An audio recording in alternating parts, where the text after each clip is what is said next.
Welcome. Welcome, everyone. I'm Angelo Robles, and welcome to at Family Office TV for old school podcasters, Angelo Robles podcast on Apple and Spotify. And as always, a special shout out and often direct interaction live on these programs to my members of SFO Continuity. Today, and it's been a couple of months, which in the world of AI is forever, I am covering yet again what I look at and what I've been, I think, on the forefront in the family office world and very active, including writing for my members on the subject on AI. So the focus today, and really my title can't cover it all because it would take up the full thumbnail, but we're going with AI agents are evolving, and we haven't really spoken about AI agents. You're in for an interesting surprise today. But we also cover what SuperIntelligence, which is beyond AGI and inevitable, we could argue the timeline, what that means for family offices, and something that I've never really done before, but because things are evolving so quickly in AI, just in the last week, I'm going to bring up various new news events and things happening in the industry with our special guest and get their feedback. So we're very fortunate to have back on. And I know some of you will say, wasn't Dr. Kaplan on a couple of times in the summer? Yes, and he crushed it and did a great job. You have to go back on my platform if you haven't and watch those multi-hour interviews. One of them where we did a deep but intense dive into investment opportunities is off the grid and only for my members of SFO Continuity. In a couple of weeks, we'll probably have Craig back for my members and do an update on that. So again, there is value in joining and being a member of SFO Continuity. But our special guest is yet again, because he's so good at explaining complex topics, and like I'm obsessed with single family offices, he's that way, although smarter on AI, and that is Dr. Craig Kaplan, CEO of IQ Company. And what makes him unique to me, and from the investing end, effectively retired hedge fund manager on top of it, with part of my business interest in Greenwich, Connecticut, although sometimes I kick the hedge fund managers a little bit. How could you not like that? Craig, welcome back. Angelo, thank you for that very kind introduction. It's terrific to be back with you again. Excellent. And I will repeat again for the audience. There's going to be a little bit of crossover to some of the things we did in the summer. But again, that was 3 or 4 months ago. In the world of AI, exponentially 2 to 10x other industries, it's going to feel like I haven't spoken or seen Craig in like a year and a half, 2 or 3 years, because so much has evolved. And even as I spoke about in the summer, an answer to a question back then may have a different perspective now. Dr. Kaplan, besides being a deep thinker about the subject and obsessed with it, also has went to some of the larger industry programs and events, met with some of the other thought leaders, and has a lot of new updates. So on that note, this is such a great subject. Let's get right to it. I'm going to start a little straightforward, Craig, just to kind of lay the groundwork. So we're really, we believe, in more of an LLM stage now, large language models. There are some, Elon has hinted that he's kind of not so sure that we're not even a little more advanced than that, and arguably in some form of AGI. But if you could describe to the audience a little bit of where we are now with LLMs, the natural advancement to AGI, effectively artificial general intelligence, and although we'll save this one more for later, but inevitable, we could argue timeline, advancements to superintelligence, like 1, 2, and 3, how do they weave through and where do we stand now? Sure. Great question to start things off. So kind of to orient, we won't go all the way back to 1956 and the birth of AI, but if we start with— Or Ada Lovelace in the 1800s. That's right. Go back further. And I didn't forget, Craig. I like going back that far because I think it's very important and sometimes forgotten that it was a woman who invented computer programming, Ada Lovelace, way back when. But if we start with ChatGPT, sort of November 2022, right? So that was the release of ChatGPT. That really started everything off. That was when the world sort of became aware, the larger world. Researchers, of course, had been following this for years and working on it. But I think the general public became aware that these things called large language models existed and that you could actually interact with.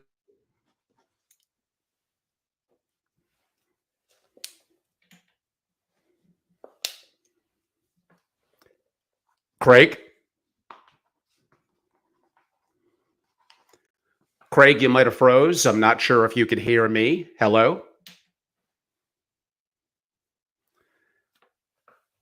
Everyone, sometimes Wi-Fi, although my Wi-Fi is, of course, perfect. It looks like Dr. Kaplan might have froze. We'll give it about one more minute. Otherwise, if he could hear me, I would. Sorry about that, Angela. It looks Okay, like there was a he's back. I'm back. So GPT, November 2022, the starting gun.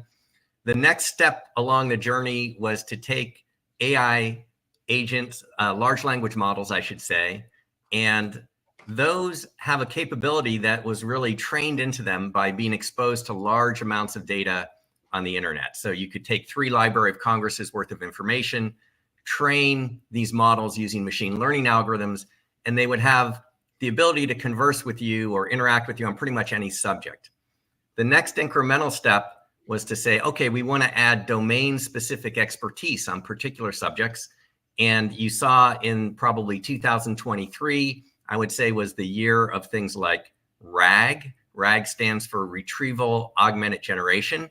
And the idea was you could take a large language model like GPT, and you could upload all of your documents or database information about your company or all of your emails. And when you asked it questions, it would now reference those uploaded documents when it answered. So it would have specific information about you or your business and could answer a little more intelligently or with more expertise about a particular domain because you sort of supplemented the general model with this other information. And so that is now pretty commonplace. You can go to places like Google's Gemini AI Studio. And if you want, you can just put in PDF documents and you talk to Gemini and then you say, please respond based on these PDF documents that I've uploaded. And it will start giving you more intelligent answers that are relevant to the particular area that you care about and where you've uploaded information. So we went LLMs, augmented LLMs with things like RAG, Retrieval Augmented Generation. Then the next step, which is really the year, I would say 2024, has been the year of AI agents. And very simply, an AI agent is an AI system like a large language model that now has some level of autonomy where it can actually take actions on your behalf. So instead of just interacting with you or interacting with you with the benefit of these documents that you've uploaded, you can now ask it to do things like schedule meetings for you or compose an email and send the email. Whatever you're willing to sort of enable the agent to do. And there's a whole lot of tools which are available so that these agents can not only sort of interact with you, but can also sort of act more like a personal assistant or sort of a lower level employee where it actually takes actions on your behalf. And that's been the big thing. In 2023, people were working on it, but it wasn't front and center. 2024, it's front and center. And I think the next evolutionary step is going to be figuring out ways that groups of agents, first of all, improving the agents because they're not very good, and we can talk about that, but then figuring out how groups of these agents can work together, sort of the way in a family office, you might have a number of people working together on the team. The individual humans are working together. There's some coordination and exchange of information that's necessary.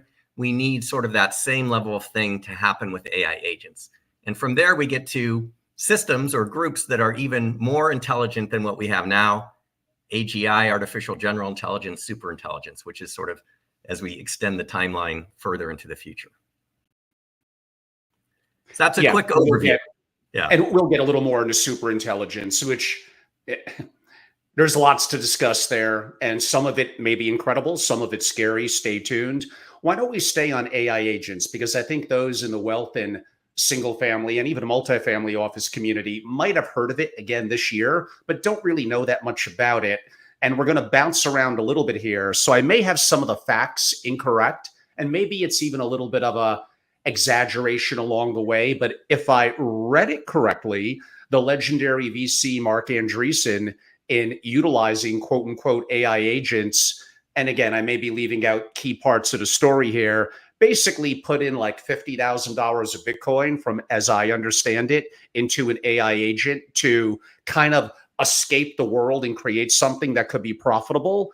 And effectively, two AIs working together created a meme. Now we're going in the world of crypto and Web3. I don't want to lose the audience here. Stay with me. And uh, why don't we keep away from mentioning the name and some of the nuances? Some of it may not be a little bit appropriate for proper YouTube etiquette, but it appears, if I'm hearing this correctly, that technically these two AIs working in coordination as kind of AI agents created a meme coin that has generated a lot of money going into it. Whether you want to comment on that, I'll leave that to you. But the bigger picture question is, will we be seeing lots of entrepreneurs as singular people, one person utilizing AI agents and creating companies? I'm not going to say they're going to become a $1 trillion company, a $1 billion company, but could they create, and may this be a utopia short term, to create successful companies with very few people utilizing AI agents? Yes. So I'll answer your big picture question because I think that's the most relevant. And the short answer is yes, absolutely. That is happening right now, and it will continue to happen. What used to require an individual and a startup team to get going now can be done with really an individual that has the appropriate skills or maybe contracts those skills. So instead of having a marketing person, you could create AI agents that will do sort of basic level marketing. Instead of having customer support, you can have AI agents that will handle the basics of customer support. Instead of having somebody who's dedicated to researching a particular topic, where the competition is, what's changing in your field, you can have AI agents that do those sorts of things. So the level of quality is not quite as good as a good person, I would say right now, but it's getting better literally week by week, month by month. And it's going to be a real game changer in terms of productivity and capability, not only for individual entrepreneurs who can now do the job that used to require a team, but also for companies that had a marketing department and maybe there were 15 people there. Probably 3 to 5 people could do the job of all 15 if those 3 to 5 were supplemented by AI agents, or conversely, keep the full 15 and now you can do 3 to 5 times more work, get more stuff done with the same amount of effort. And so that is going to be phenomenal in terms of increasing productivity, in terms of sort of fostering and enabling entrepreneurs. It's going to be a very exciting time, and it's coming very rapidly. I would not say we're quite there. This is the year where everybody's figuring it out and sort of realizing that this is possible. And I think in the next 6 to 18 months is when we're going to see it really start getting implemented. From my research into it and utilization and looking to advise and help, especially my members as single family offices, it's a subject we're very, very much on top of. It's a crystal ball question, but nonetheless, is it possible for a singular person to effectively create? Why don't we be optimistic? Not $1 million, not a $10 million, not even $100 million, theoretically, and adding employees over time, but far, far, far less scale than we've seen in the past, effectively create billion-dollar companies utilizing this. I think they will be part of billion-dollar companies for sure. Humans, it's going to segment out. There's going to be some things that humans are going to remain much better than AI at doing for quite a long time. A lot of those are the human-to-human interactions. I think clients will want to interact, at least if it's an important client and there's a lot of money at stake. They're going to want to interact with another human, I think, for quite a while. On the other hand, any kind of task that requires extensive research or lots of data is involved and lots of computation is involved, those are the areas where AI agents and AI in general really shines, because humans, we're not that fast at processing lots of data. We have limited memory, we have limited computational speed. And if you can have an AI that can look at 1 million times more data than you or I could in the same amount of time, that's going to be a competitive advantage. Brad Jacobs, an entrepreneur and billionaire multiple times over, founder in multiple companies that became iconic and big companies. I read his book. I met him years ago. He's kind enough to follow me on LinkedIn. Greatly appreciate it. Basically wrote something to the effect of humans are waning, technology and AI is waxing, and anything, even a CEO position that relies on historical data, that relies on linear, systematic thinking, processes, and decision making. How is any human? Maybe now they kind of could, but looking forward 6 months, a year, and a year and a half, how are humans going to compete unless they're seeing around corners, being creative, the human element? I think it's going to get harder and harder. I think that's right. So creativity, it depends on how you define it, because some people would say composing a limerick or something on a particular topic that's 20 lines long or something like that, and everything rhymes is difficult and creative, and yet large language models are already pretty good at that sort of creativity. But when it comes to strategic thinking, out of the box thinking, making connections between areas that people might normally connect, and especially when it comes to types of thinking that have not already been done, that are not repetitive, that are not sort of well established in the internet record of human intelligence, that sort of thing is going to still be difficult for AI to do. Maybe a shorthand way to think of it is, if it's a matter of pattern recognition and repeating a process that has been done many times before, AI is probably going to be pretty good at that. If there isn't much data on how to solve the problem, it doesn't exist out there, and it requires brand new thinking, and something that's not sort of prevalent in the data, and it's not a easily recognizable pattern, that's going to be something that humans are going to be still the ones to do it for some time to come.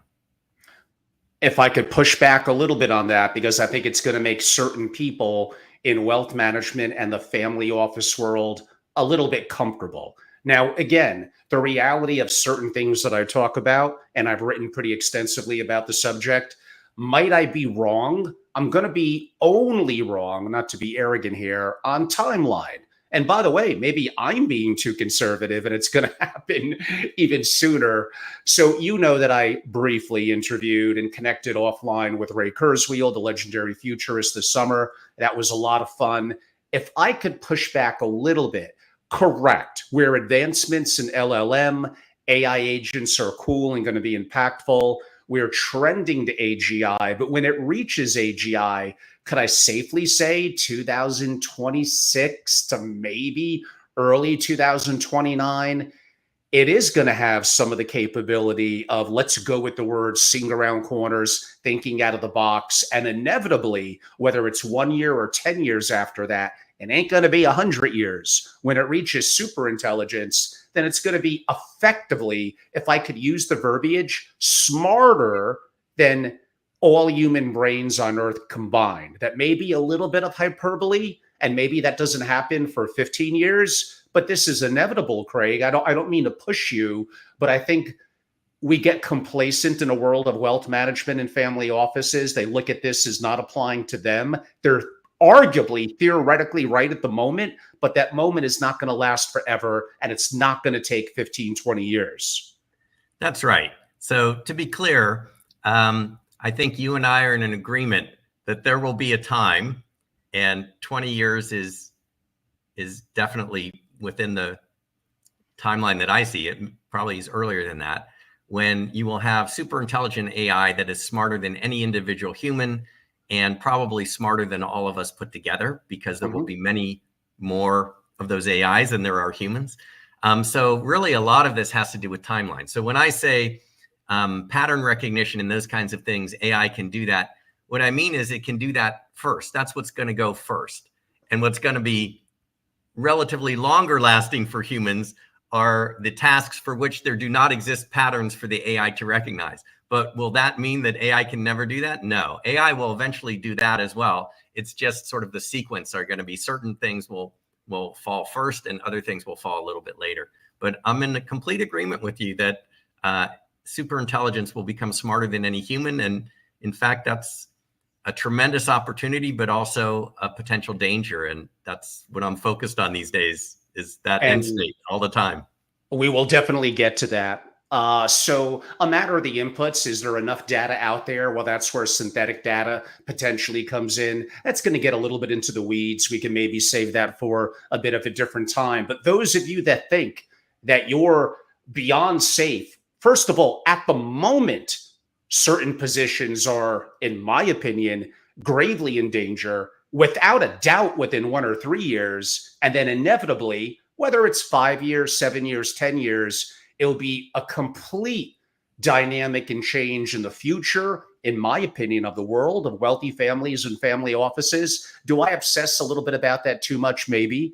I've written extensively about it. And I think it does tend to scare people that tend to put their head in the sand and, Angelo might be right, but his timeline, way off, 30, 40 years. Like, no, I am not that far off.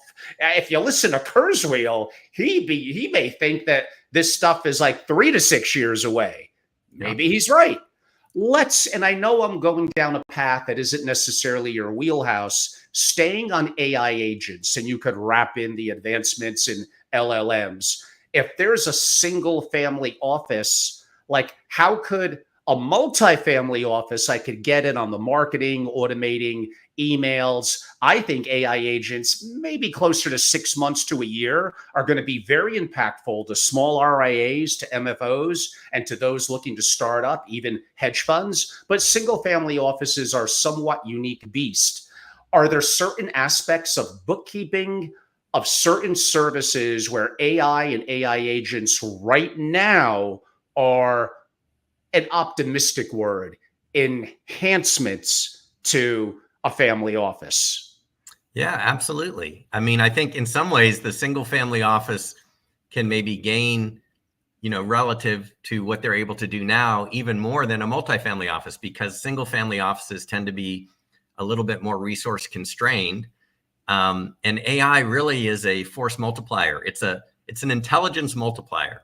So just right off the bat, I'll give you 3 things that I think a family office, whether single or multi, could use AI agents, even at the existing state, which is not nearly as good as it's going to be in 18 months. So one of them is research.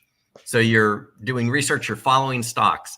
It's time consuming to really do a good job. And there's tons of data out there on every single company. So imagine if you had an agent where you said, I'm interested in these sectors and these types of stocks.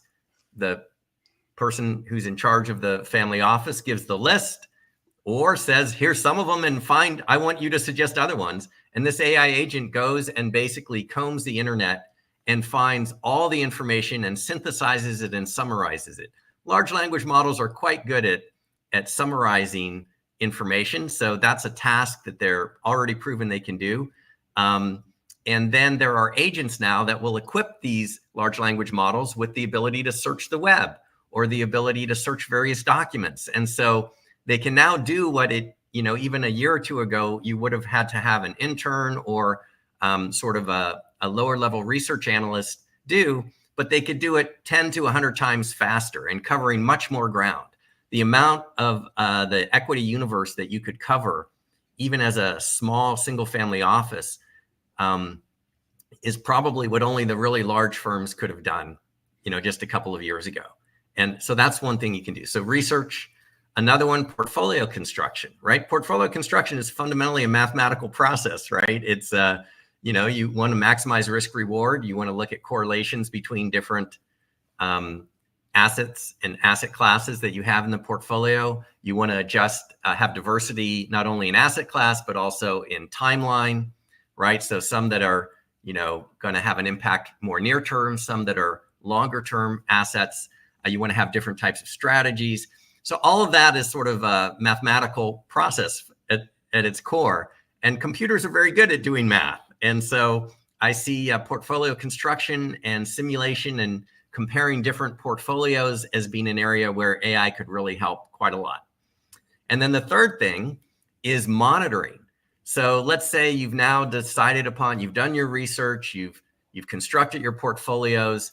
Now you want to monitor that. It used to be only the very biggest and best quant funds would be able to, back when I was doing this, at the very top, the top 10 quant funds, they bought every data source you could get. They analyzed the news in real time, and they monitored very closely, thousands of different feeds of information to sort of detect if there was any change on their holdings, because they had many billions of dollars at risk, and it was cost effective for them to do that.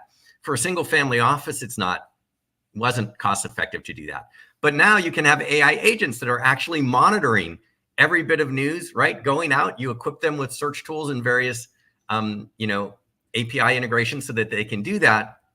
And instead of relying on sort of human reaction time and human ability to monitor news and to react, you can have AI agents doing that for you. So I would say it's not too much of an exaggeration to say a single family office today equipped with agents and could probably do what only sort of the top quant funds could do, maybe 5 years ago.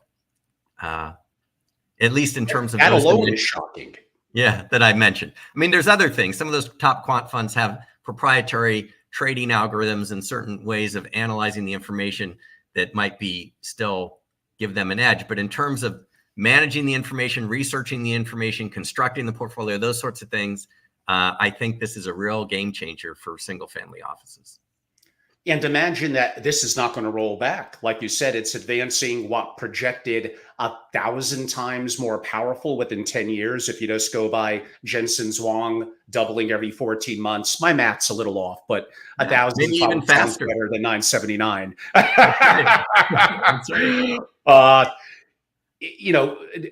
Throwing in a little bit in there may be some areas of incredible entrepreneurship and utopia and opportunity for family offices in relatively the short term, let's call it a couple of years out. But when I'm writing about and talking about advances in AGI into superintelligence, this may get a little weird. It may be where I don't know if your wealth and your assets are going to be safe. I don't care if they're more so if they're liquid assets where you don't have pure title and direct proof, quote unquote, of ownership. I think things may get very, very intriguing in an exciting, but also a scary way. There are, and I'm not as comfortable talking about them openly, but opportunities that I would advise the families that I work with to diversify sovereign and other risk, including some of the risk of super intelligent AI. And by the way, there's no one great answer. It's a collective of thoughts and global impact. And to some degree, we'll see what Elon and others do. The future simply in outer space. So who knows? But if continuity is what concerns and worries you, because it's so hard to build up a substantial amount of money and resources, you like that to be a value to your lineage, your family, and more globally, I guess, your community. So these are important issues that I look to tackle. I know they're a little uncomfortable. I know there's really no one else in the family office world talking about it for a variety of reasons, but hopefully you're enjoying it. Let's a little bit on that theme, and not to be overly negative, but with the advancements in AI and AI agents, I mean, call centers, really? Like, one kind of, why do they still exist? In 6 months to a year, that is absolutely an industry that is going to be impacted. And not to bring an overly negative tone to it, but a lot of those are offshore. Think of the Philippines. And is that going to be a very negative impact to people in those countries and communities where that makes up a fair amount of quote unquote attractive income and opportunity? Is that going to go by the wayside? So this is a tricky question, and one that comes up frequently, which is sort of more generally, if I were to generalize your question there, is AI going to take away jobs, or will it create more jobs? Is it a boon or is it a threat type thing? And the reality is it's both. It's definitely represents change. There's going to be change. And whenever there's change, there are certain jobs that are probably no longer going to be cost effective to be done by humans. And then there's new jobs that the agents overseeing what they're doing. So instead of being the call center employee, You could be somebody who's sort of the human check on an army of, AI agents that are doing the repetitive tasks. I've seen examples of some of these systems where you can create these agents and authorize them, depending on why somebody's returning something or unhappy. If they say that it's price, then, offer them a discount. I mean, you can build in a lot of the things that a human might do. Again, if there's sort of repetitive processes, especially AI would be good at that. So if you think of call center being a lot of the calls that come in are repetitive and they're about the same kind of thing. I'm not happy with the product. It was too expensive. I didn't get this. Or, you can kind of categorize the type of things. And probably for 80 to 90% of those, it's the standard response that the human does over and over again. And in some sense, that's not best use of a human brain, right? I mean, you're not using their creativity. Job satisfaction can't be, super high if you're saying the same thing over and over again to different people and having to be nice. An AI agent would be fantastic at that because it will recognize all those patterns, and you can give it some parameters and authorize it to take action within those parameters. You can offer a discount up to such and such. And then if you run into problems, you can escalate. So I do see that changing. I see call centers being one of the areas that will change, but I also see new opportunities emerging. And I think this is kind of the same story that we see with any kind of technological disruption. The old status quo is disrupted. Some jobs go by the wayside, and yet there's new ones that are created. And overall, being an optimist, I actually feel like society will be sort of better off. People will have higher job satisfaction. There will be more productivity. There will be more wealth for everyone, sort of a rising tide that lifts all boats. And hopefully we don't get into a situation where we have, inequities being exacerbated, but at a minimum, everyone does better. And I think that's very possible. Well, I mean, we could get into positivity relatively moderately short term with enhancements to GDP, with the potential of, I'm making this up a little bit, in 9 years, superintelligence solving for fusion energy and the opportunity with energy being effectively free. Yes, I want to be that way too, but I can't help but think of maybe knowing human nature and reality. And we'll get into all of this a little later in superintelligence, what countries are in the lead, why I think it's going to be hard to put constraints around it, because bad actors are not going to give a damn about our quote unquote constraints, and how interesting it may get in a variety of different ways. But let's build into that a little bit. I could think of, we heard about this for years, and I guess robotaxis are a part of it as a kind of an Uber replacement, inevitably. Truck drivers, that's been a little slower to evolve than we probably would have thought. And I can make a point, it still could be 5 or 10 years away, but a truck driver is among the most common professions. For a male in the US, there's millions of them, and some of them well into the 6 figures in terms of what they're paid, including at companies like UPS and others. And no doubt that drones and other forms of technologies coupled with AI is going to have a grave impact, not today, not next year, but not again, I don't think, for this 15 or 20 years out. So this does create grave challenges to governments, to societies, and I just have a hard time envisioning, with all the challenges we have now in the US and really around the world and all the bifurcation and things relatively a powder keg, what feels like almost ready to explode. I really want to make this a positive. It's just hard. Yeah, some people have said things that require incredible dexterity. A hairdresser's probably safe for decades. An athlete like playing baseball. Yes, but again, give it a long enough timeline, nothing is perfectly safe. But may this open up other opportunities that we're not envisioning? That's the right thing for the industry and people to say. And it has proven true over other revolutions or industrial revolutions. But this, and I know we all heard this before as well, this is different. And maybe it'll be better, but I'm just saying it'll be interesting.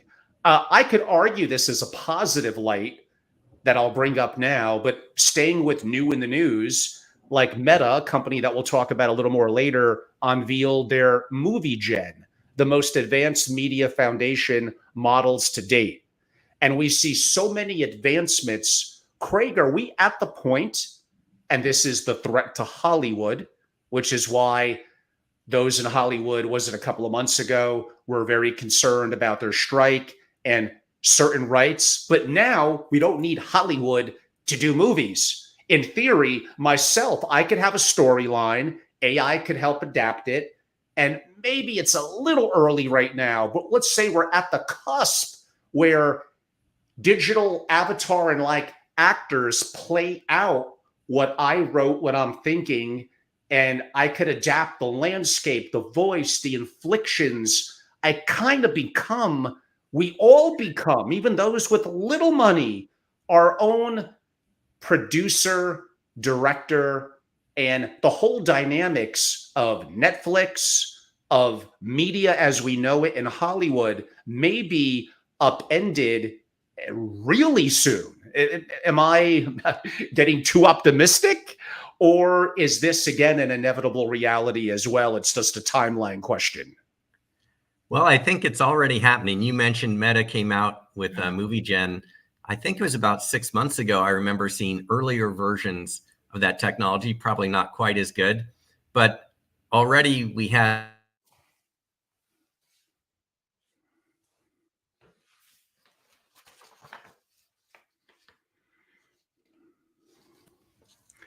And stay with, okay, you're back, Craig. You could ask a large language model to come up with a storyline. You give it a general topic like post-apocalyptic science fiction movie with scientists sort of creating robots. And there's a good robot that's going to save the world. So you give it sort of a general theme, and then you say, write a script, and it'll write a script for you.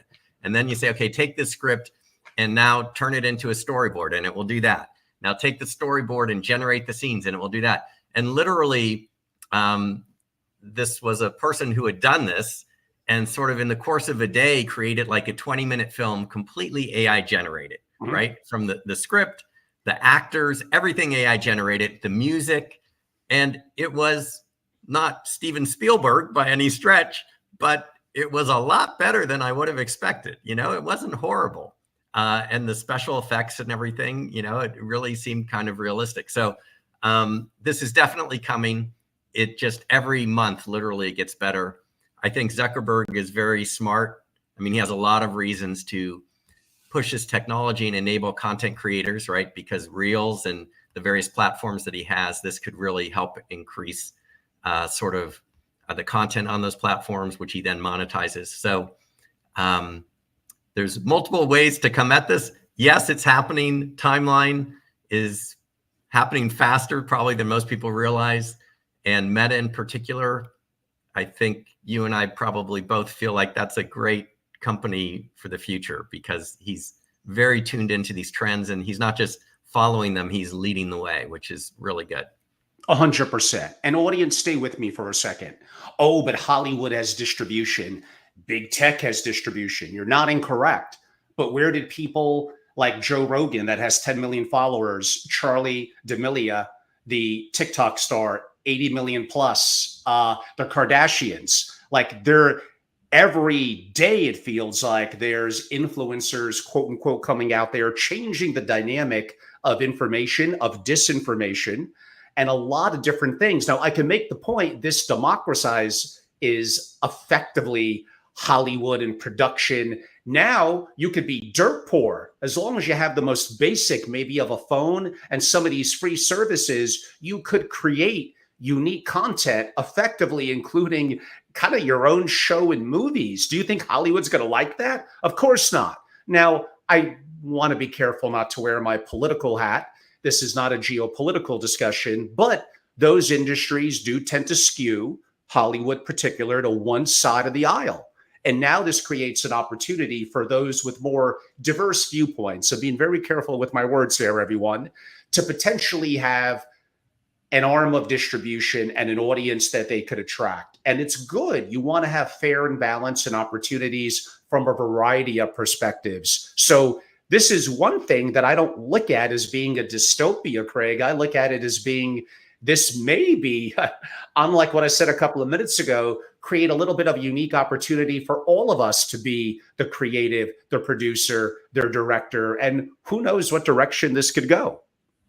I agree with you. I think the source of culture and pretty much all the value that has been created by civilization has been, so far up until now, human minds. And in the future, it will be a combination of human minds and artificial intelligences. But the more creativity and ideas that can be enabled and empowered, the better off we are, sort of as a first principle. There's all kinds of other problems that arise. You know, how does your message get heard with all this noise and filtering out and information overload and special interests and all these kinds of things? But just from first principles, having more ideas, more creativity from which to choose from as a species, as a global culture, community of humanity, I think is good. Now, that may weave its way into, which we won't discuss today, but a creator economy. And that is where the promise of Web3 from a couple of years ago, and again, democratizing the opportunity for a fair and balanced and not a single point of failure and not a single entity that controls it, that creates an interesting dynamic that I look at as being a positive. Whether the system will allow that to happen might be a little bit of another story, but I don't know. Why don't I be a little optimistic and dream? By the way, my members and those that I selectively invited in as a live participant, you could jump in with questions, go for it. So we highly encourage interactivity. Someone did send me a text, ask Craig, and this goes back to the impact of AI agents and broadly AI in the family office and wealth management community and the answer is obviously yes, but how and maybe when will legal and accounting be disrupted by what's occurring with both quote unquote AI and AI agents? So I would say current state is there's already some pretty good, I can speak more maybe to the legal than the accounting because I've seen some of these programs.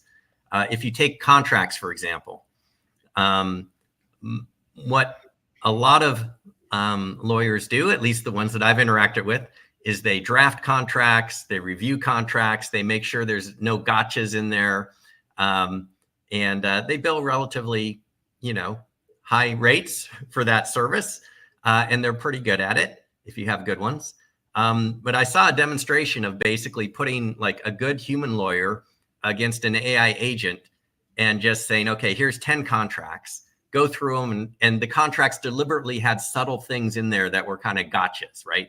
And measure, did the human catch it? Did the AI catch it? And how fast could they go? And so amazingly, and this was even a year ago, so this is, I'm sure the technology has gotten better since. As you might expect, the AI can go through the contract much faster. More than 10 times faster, probably do 100 contacts in the time it takes the human to do one. But what was surprising was it caught as many of the problems as the human did. So the quality was essentially the same. And you can argue, well, maybe if there was a more subtle thing, that might not have been the case. And it's always how you set up the experiment. But I think they did their best to try to have a level playing field and to make it realistic. So AI agents that can review contracts and can spot problems and can give advice already exist, and they're getting better. I think at this point in time, due to legal liability and just the high stakes nature, you still have a human lawyer review it. If you were using this with a real client, you'd want a human lawyer to review it. But it's kind of like doing what a paralegal might do, but much more cost effectively. I would imagine the same thing is true of accounting, although I've not had any firsthand experience with those systems, but it makes sense that also is happening in those fields. So we're moving rapidly along those in that direction. I think at this point, it's still human oversight. It probably will remain human oversight for some time to come. But if you just think of how much work is done by paralegals and assistants to CPAs and so forth, there's a lot that can be done by AI sort of at a tiny fraction of the cost, even right now. And I'll go back to what I said earlier, and I'm putting words in Craig's mouth. I'll admit that. I think his words for some time. He doesn't mean 20 years, everyone. Maybe it's a year and a half, maybe 3 years, maybe 5, maybe 7, and maybe 10 to 12 for certain. It is not decades off. And Joe, who sent me the text, who I know, appreciate you, my man, but you're wrong. So now you're wondering, well, what the hell is he asking? Basically, to the effect of RIAs and MFOs, it's not just about investment management and tax mitigation. It is effectively the human relationship. I'm going to call a little bit of bullshit on that.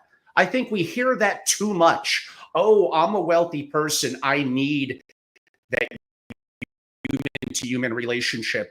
No, I don't. I want the best quality service in investing, in legal, and accounting. And I may want it articulated by quote unquote a person, but that's even going to start to change. And I'm not the most technology proficient person in the world. I just feel, and maybe no one's telling you all this, your outdated consultants in the MFO and industry that are self-preserving. They don't know what they definitely don't know about technology. Why don't I start with that? They do not know. They are bureaucratic up the wazoo, and they're telling you what you want to hear. I'm telling you what you don't like. But, and again, if I'm wrong, I'm not wrong on strategy and thinking. I'm a little off on timeline. Maybe that's debatable. Maybe I'm too conservative. But to assume that you're so special as a human that you admit that you may not be as good technically as AI advances in a day, a week, a month, a year, but your human relationship is going to save you. Do you think a lot of the young people coming up now that use technology are they need that human to human relationship? I mean, maybe they should. There's a lot of problems with them right now. But to assume that you are safe, you're all good, I'm comfortable, my advisors in the wealth management and hedge fund and MFO industry say that I'm safe and we humans need our interaction. No, I'm calling that a complete misrepresentation. You could call me wrong. I don't care. Craig, I don't mean to throw you in the middle of this little bit of a debate and argument, but I've been doing a lot of debates lately, so it got me a little riled up. You're probably going to fall a little bit in the middle, but why don't we get your feedback on it? Okay, sure. That's just what I was thinking. I actually see some points on both sides. So I think, and I haven't seen Joe's comment, by the way, so only what you've said about it. No, it's right on my phone. But here's an important point, which might be part of what Joe and others are sort of pointing out, and I think it's very valid. There is a dimension of trust. Trust is very important. And trust is also sort of, risk transfer. So if I deal with a consultant and they give me advice and the advice is wrong, they're liable for giving me bad advice, right? And also I'm trusting that person. And sometimes even if the advice that the consultant is giving me, maybe a very junior person in the organization came up with that idea, I will never know, but the senior partner is telling me with confidence and I trust that senior partner, and there's a certain value that trust commands. And I think one of the problems with AI right now, and here's where I agree with Angelo, I don't think it will remain this way. It's just a matter of timeline. But as AI exists today, this instant, you have large language models that hallucinate and make things up. You have agents that can make mistakes. And so they are not fully trusted. And part of the reason they're not fully trusted is we don't even know completely how they work and we can't predict necessarily what they will do. And for those reasons, even if a human did nothing else other than behind the scenes use AI, but then review it and then put the good housekeeping seal of approval before taking it to the client, there is some value in having that human say, yes, I've reviewed this, you trust me, and I'm vouching for it. There's value there. But I think over time, that value will diminish as AI gets better and better and as people begin to trust it. It's the same as with self-driving cars, right? In the beginning, and even in many cases right now, there's still the human with the steering wheel in case the self-driving car does something wrong.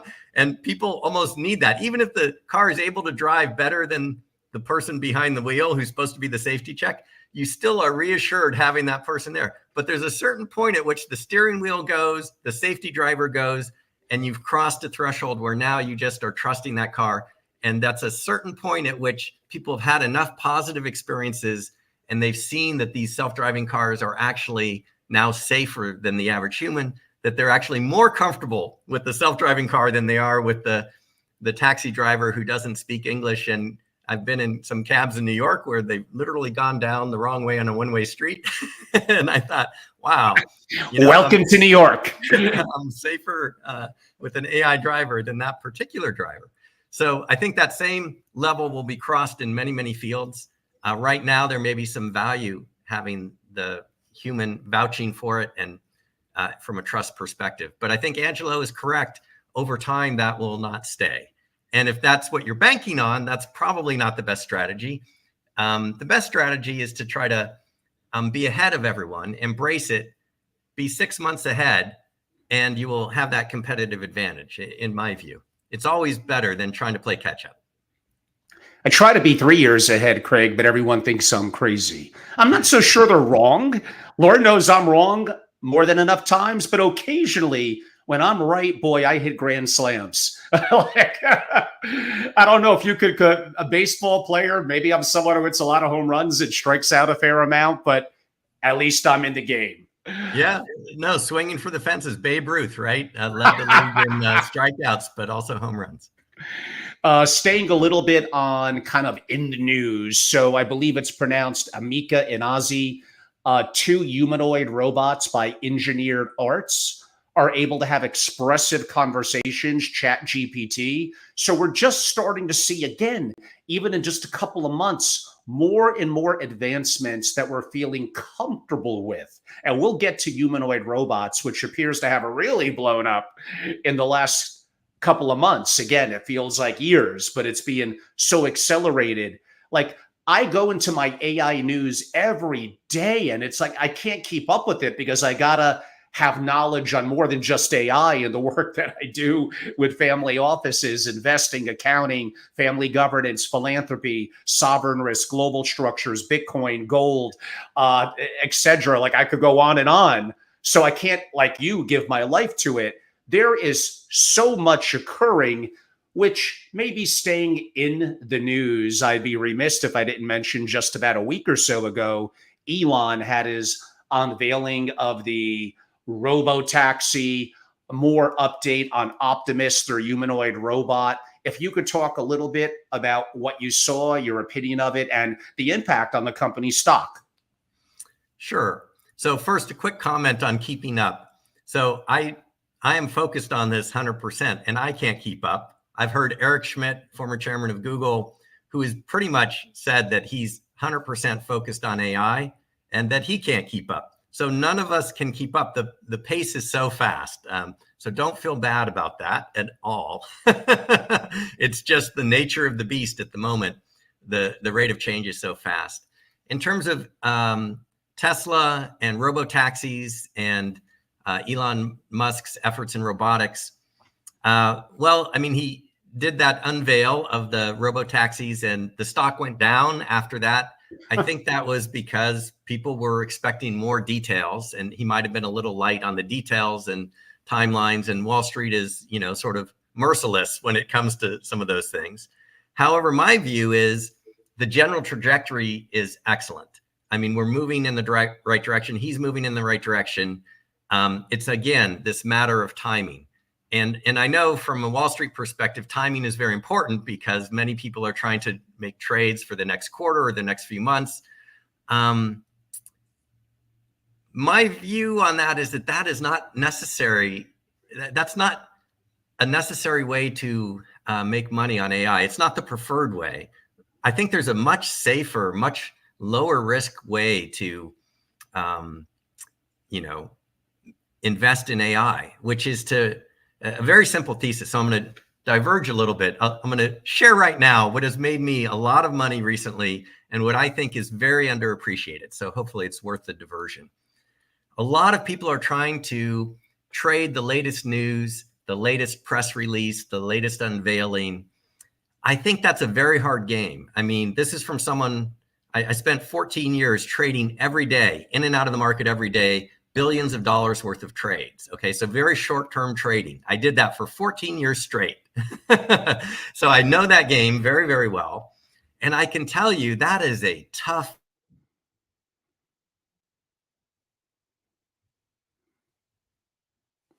Craig? Yep. Yes. Back. Oh, you're back. Sorry. Yeah, we don't want to miss this great advice. I got my pen ready. How dare you cut off? Right. So even if it's not trading in and out of a day, if it's trading, over a couple of months, still not the best.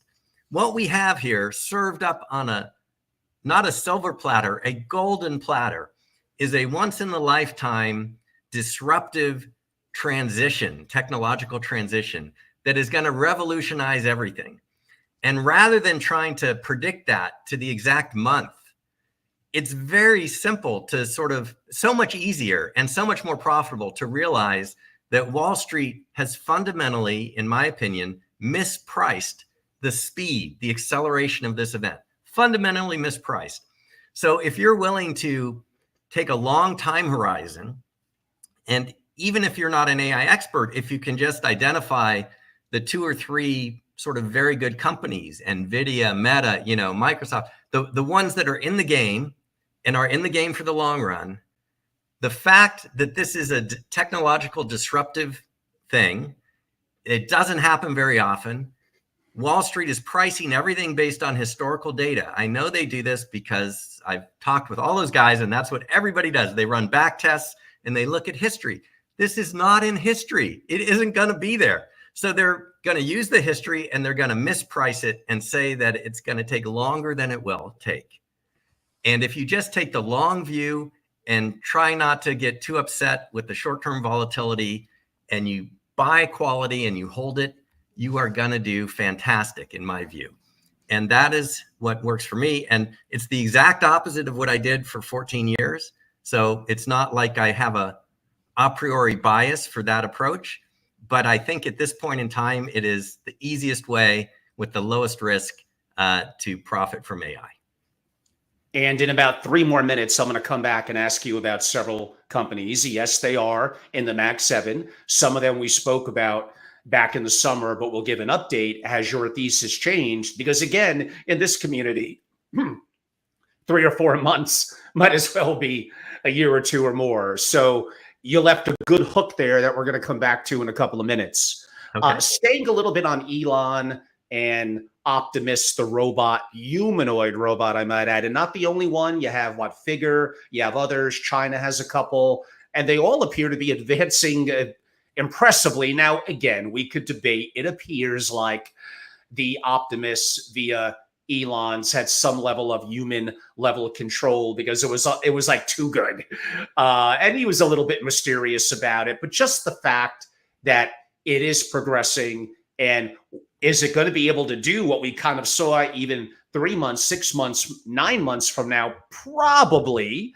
So he mentioned price points as being probably maybe starting at 30,000 plus, but working its way down perhaps one day to like 15 or 20,000 in the not too distant future, coupled with capability of maybe allowing our elders to stay in their home more with certain home health care, cooking, walking the dog, yet having the built-in AI, the access to Meta, to Chat GPT, to the advancements in LLMs, and everything that's happening inevitably with AGI. It's going to be all there at our fingertips. Imagine them hologram images, teaching children and grandchildren, showcasing historical figures, having them speak, kind of come to life. This is not 30 or 40 years from now. Admittedly, it's probably not 2 months from now either, but within the next year, we're going to have such radical advancements. This is going to be, I mean, Elon's words were exactly, by the way, the biggest product ever of any kind. Now, you could say he's eating his own cooking. Of course, he's going to say that. If he's half right, this sounds amazing. What do you think? Well, I think that last part that you said is the important point, if it's half right. So with Elon, so first of all, great respect to Elon. I mean, the man is amazing and a genius and has already done more. If he were to stop and never do anything, more than what he's already done, I mean, he's done the equivalent of hundreds of lifetimes worth of good. So, and technological innovation. So I want to put that out first. And in addition to that, every CEO is different in terms of how they manage expectations and so forth. Some CEOs, if they get even a little bit excited, boy, it means when Jensen Wang at NVIDIA says the demand is insane, that it's going to be really good because he's not prone to exaggeration. He's not that kind of guy. When Elon says this is going to be fantastic, you have to discount that a little bit because he is that kind of guy. So you have to sort of have a little bit of a filter. So I just put that out there. In terms of the general trajectory, yes, I think that's right. It's all going in that direction. So yeah, those would be, I guess, the comments that come top of mind on Elon Musk. I mean, it's fantastic what he's doing. I guess I'll say one other thing. The way I look at these things, and I think anyone can do this really, it helps to have a little bit of knowledge about AI, but not too much. So here's something that might be useful. When I think of Tesla and I say, what are the advantages? What is the brilliance of Tesla? I mean, you could say, well, it's electric vehicles and all that. I actually think the thing I'm most excited about, the core idea that I'm most excited about with Tesla was the brilliance of saying, I'm going to have all these cars out on the road, and each of them is going to have a camera, and they're going to be filming the road and sending this data back to Tesla headquarters. And the more people who buy Teslas, the more data I'm going to have. And the more data I have, the better positioned I am to make the AI better. That is the brilliance, the network effect with Tesla, is that the more your product is used, the more data you have, that gives you competitive advantage over everybody else to make the better data. And to understand that, you have to understand that one of the most important things, if not the most important thing in making a better AI is having more data and better quality data. That is gold. I mean, people said it. It's like oil. It's like gold. It is. I mean, that's really true. And if you have a loop like that, a network effect, where the more people who use your product, the more data comes back, then that can be a real source of competitive advantage. It can be part of the flywheel, as people say, that drives innovation. That same approach that worked with electric vehicles, you can see Elon is trying to do with robots. If he could get, he's not there yet, but when, it's really a matter of when he gets those robots out, the more robots that are out there in your home and the more interactions they have with people, each robot's going to radio back its data to headquarters, and it's going to be used to train the robot next generation to be better. And that next generation will be then sent out and update the software in the existing robots. And again, he's going to have that network effect. Whoever can get out ahead and get the most product out there, who understands how to use the data gathered from the interaction of their product with humans to make the product better, that's going to be very, very valuable and a source, probably in some ways, the primary source of competitive advantage. And he understands that very, very well. And so I am sort of in awe of the brilliance of that, business strategy. Indeed. And I promised I would come back to certain companies. Back in the summer, we focused on a multitude of companies, but one of them was, well, let us surprise, NVIDIA. And you had a thesis, which you hinted at a couple of minutes ago, relative to Wall Street being historical with their data and being a little bit behind, but they'll get better. And then the mispriced opportunities won't be there as much. Why don't we get an update from you? We're going to go round robin on a couple of companies, maybe for each company if you want. Keep it a minute, 90 seconds. We'll be relatively fast-paced, but we'll start with NVIDIA. All right. So I'll start with full disclosure. NVIDIA is my single biggest position in my personal portfolio.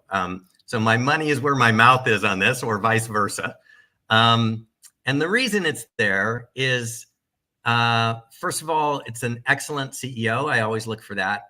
Second of all, he has the mother of all technological trends behind him as a tailwind. Third of all, he has an extreme competitive advantage because through brilliance or luck, however you want to say it, he's about 10 years. He started about 10 years ahead of most of the competition. They're racing to catch up. And what was his response? Let's take our normal 2-year development cycle and let's collapse it to 1. We're going to just double our cadence. Instead of coming out with a new chip every 2 years, we'll come out with one every 1 year. He just made it even harder for the people to catch up. So then AMD has to say, oh, well, we're going to do it every year too. Okay, that's great, but they're coming from way back. So yeah, it's very impressive. I mean, there's key man risk. It's a flat organization. And I don't know enough about his bench of people. But, he seems in good health and everything. His energy is amazing. I cannot believe his travel schedule and the number of appearances he does. It's truly impressive. He's hardworking. He's got that ethic. There's so many things to like. So I still think Wall Street is mispricing NVIDIA. I love it when I turn on CNBC or whatever, and I get people saying how, oh, this is hyped and it's overblown and it will never do it. That's fantastic for me. That's just an opportunity to get more. So I'm sort of maxed out. I'm actually beyond what is a reasonable, position from a risk point of view and concentration limits. At some point it's really risk management is the only thing that's limiting me on NVIDIA. So my number one all-time favorite pick for now, and I feel still confident of it at least 18 months out. And I just watch every day to see if something material has changed, and I haven't seen it yet. Material in a negative way. I'm looking for the bad news, and I haven't seen it yet. Today, there was something of maybe there's country caps, rumored that there will be caps on selling chips to other countries, like there is already on China. Okay, I mean, that's not going to be great, but it'll affect all the chip makers. And the demand is, the line's around 3 blocks already for the existing things. So I don't think it's going to hurt them materially. But I do watch for anything like that could be a negative, and I haven't seen it. I mean, of course, there's geopolitical risk with China invading Taiwan, TSMC. Taiwan. That would definitely be one, God forbid, nuclear war that really expands. So there's systemic risks that are theoretically out there. Nothing is perfect, which before I get to some other companies, I will remind my audience, we're recording this at this given time, literally mid-October in 2024. And it's for engaging, a little educational and entertainment purposes. When you invest, you could lose money. Theoretically, you could lose all your money. You need to understand your risk tolerance, your liquidity needs, your time horizon, and effectively you need to think for yourself. As conditions change, like Craig said, he's keeping his eyes open. Something may totally flip his thesis. Maybe tomorrow. I don't know. So this is for fun. Hopefully you're enjoying it. At the end of the day, when you invest, do your own diligence. Thank you for saying that, because this is not investment advice. And when I talk about what I'm doing, it may or may not even fit your situation because everyone has different timing. There's lots of considerations. So thank you for saying that, Angela. 100%. Another company with a very well-known, powerful, and very smart CEO that is definitely on the cutting edge. I mentioned them already before. And what they're doing on kind of like an open source level of AI is intriguing. It's different. And that would be Meta. What would be your current thesis comparative to the summer? More uptick, neutral, or down? I would say, so first of all, full disclosure again, Meta is my number 2 largest position. So you're hitting my big ones right now, which for my personal portfolio, I would say I've gotten a little bit more bullish on Meta compared to, let's say, 6 months ago. Here's what I like about Meta.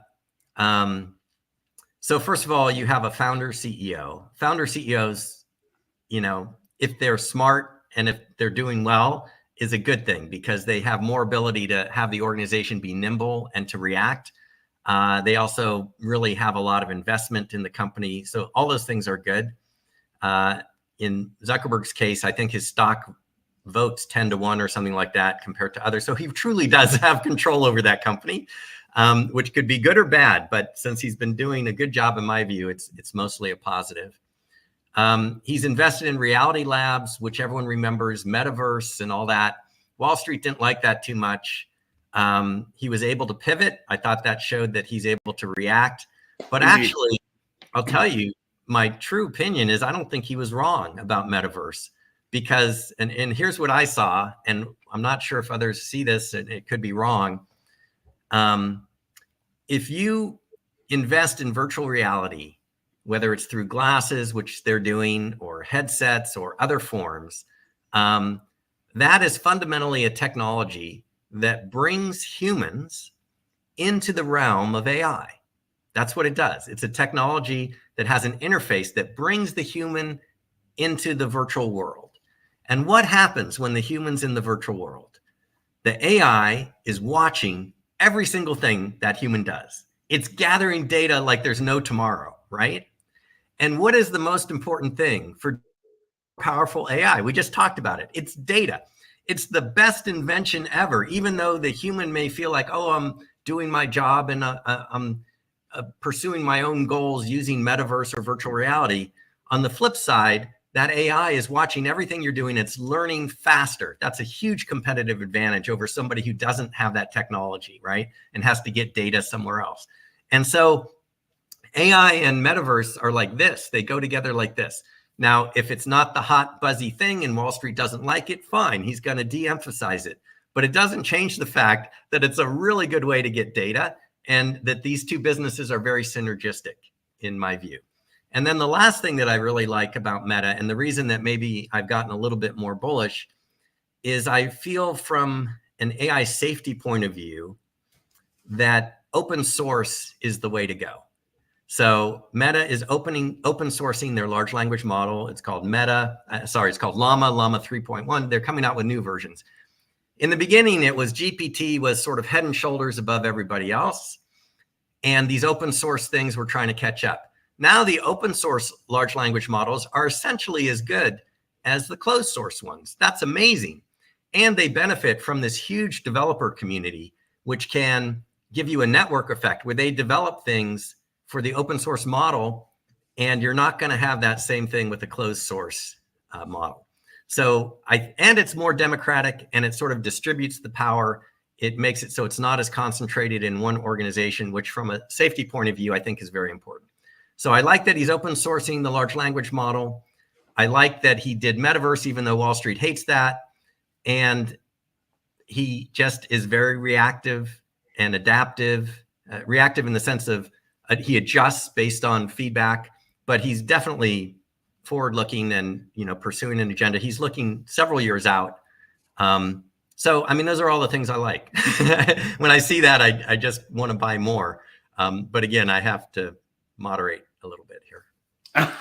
Of course. And I totally agree with you, which is counterintuitive to what most people say relative to Meta. Now, yes, a couple of years ago, I was very, very active in that part of the community. And again, the issue, I'm not comparing myself to Zuck. The timing was a little off. Why don't I put it that way? That doesn't mean there were still not incredible opportunities and people that made a lot of money a couple of years ago. And there's no question, again, we're not rolling the clock. Well, I could paint an ugly picture of war that could do a variety of negative things like that, but I'll try to be a little positive today. Zuckerberg is correct about these things. In the short term, some gyrations, some mistakes on timeline. Sometimes adoption is a little bit unique, and even he doesn't have control over that. Although near 2 billion, Meta/Facebook, signups collectively to Instagram, WhatsApp, and Facebook. Wow, it's like 1 in every 4 people on Earth or something like that. It's incredible, but maybe a subject for a little bit of a different time. We kind of hit on Tesla, maybe the short version from your perspective of your kind of thesis on that being part of a portfolio. So Tesla, as I said, I have great admiration for Elon Musk, his genius and what he's done. Purely on a valuation basis, I don't have a big holding in there. I have a couple of shares to watch it, really, is all I have on Tesla. And there I differ from, I would say, most people, because they're part of the Magnificent Seven. A lot of folks are much more bullish on Tesla. Another one that I put in that same camp is Amazon. I'm not nearly as bullish as most people on Amazon. And it's really just a relative value thing. I say, well, I could put dollars on Meta or NVIDIA, which I think are fantastic, or I could put it on these other companies, Amazon, Tesla, which in my view are good, and long-term are going to do great, but it's a forced choice. Do I put it here or do I put it there? And one is just more attractive to me. And I don't feel like I'm already too concentrated in tech, so I don't get much diversity out of spreading it around there. I don't see a lot of diversity within the tech sector. So that's my reasoning on Tesla. But again, it's just personal and it depends on your situation. And other very smart people would have a different view, and I would respect that. And Google's an interesting company with a massive quote unquote moat, lots of interesting opportunities, and certainly a wonderful company, but maybe a little bit late to this game is one thing. And I know you're a big fan of Eric Schmidt, although the talk he gave, I believe it was at Stanford, which I did see was taken down. There's still some renegade versions up there. He took some shots. Now, some people would argue he's a massive consultant to the U.S. government. He may be a little conflicted and maybe a psyop, all these sorts of things. But one thing he did say that stuck with people, which may be a cultural thing compared to NVIDIA and Meta, I don't know. You're in that backyard. He basically implied that maybe Google has went a little overboard on going overly woke. He did talk about that maybe way too much remote work and a lot of repetitive people and tasks where there was a little bit of a lack of urgency to get things done. That might have been a wake-up call to them. I think they have made some more positive, let's go with the word improvements. But from you, strictly looking at it from an investing perspective, what would be your thesis on that? On Google. So an Alphabet, I guess, more generally. Right. So I like Alphabet, but not as much as the others, and I'll tell you why. So I'll give you the pros and cons in my view. The pros are, as I see it, deep mind, really. Demis Hassabis, that guy's brilliant. He just won the Nobel Prize, right, in chemistry. Yeah. I don't think he was expecting to win, but he certainly deserved it, and has been a real innovator in the AI space. I think the talent that Alphabet has is unsurpassed. So if you think about OpenAI, which everybody knows from GPT, who invented the algorithm that OpenAI is using? Transformer algorithms. Who invented that? Google. Google invented it. Where did a lot of the brain founders come from to start OpenAI? Well, they were recruited away from Google. Ilya Sutskever was recruited away from Google. So Google has a tremendous amount of incredible AI talent. And you can't say that AI is something new to them. They've been working on this, more than 10 years. So those are all to the good. I think on the negative side, it's not a founder-led company. So you bring in someone, Sundar Pichai, he's excellent, but he's kind of having to manage, and he tries to sort of keep people happy a little bit. In one sense, what I think is really good for the world, which is their emphasis on responsible AI and being careful about what they release. I really admire that and respect that. But you're competing against other people who don't seem to have the same constraints, and so it slows them down a little bit. Now, I think if they took a slightly different, anybody really could take a slightly different approach to AI where you could go faster and safer, but most people haven't figured that out yet. And so for most people at this point, being safer means being a little more cautious. And I don't think that's necessarily a bad thing. In fact, that's definitely a positive thing for humanity. But for the stock price and Wall Street that's looking at you under a microscope every quarter, I mean, that's going to ding you a little bit. Long term, I think they're going to do great. I think they have the talent to do great. I think the world is going to be better off for them taking a safer approach. And I do own it, a significant stake in my own personal portfolio. So the bureaucratic piece and it's not a founder and going a little slower, those are the things that cause me not to quite have as much of a position there from a purely monetary perspective. Like the return, in my view, is not going to be quite as high as some of the others. But they're going to do fantastic. They're going to do great. I promise everyone, I did not forget about SuperIntelligence. We are going to get to it. Craig is doing very interesting work there. We'll talk a little more about Ilya. So we got a fair amount to cover. So maybe one final question relative to the investment theme. Safe to say, if you don't mind opening up to us a little bit, Craig. You're rather concentrated. That the most successful investors ever generally are people that are concentrated. Charlie Munger spoke about, I want to have a intimate number of eggs in my basket, but watch that basket like you do very, very closely. I had a guest on who worked at Bridgewater and basically said, like, why do you really need more than 15 stocks? And off record, we even spoke about, like, why do you really need more than 6 or 7? Now, that may be a little extreme. And I'm not saying that you don't want to have cash, treasuries, maybe some privates, real estate, help out some entrepreneurs and be active in angel and venture. It's all cool. But are you an advocate that maybe 40 to 60% of your portfolio should be very concentrated? Wow, that's a tough one. So a couple things. So modern portfolio theory, and as you and your listeners may know, sort of the benefit of diversity sort of is proportional to the square root of the number of positions. So, if I have 16 positions, take the square root of that, right? And I'm going to get a benefit of 4. If I only have 4 positions, take the square root of that. I'm going to get a benefit of 2. And so at a certain point, as you add more and more positions, you're not really getting that much more diversity.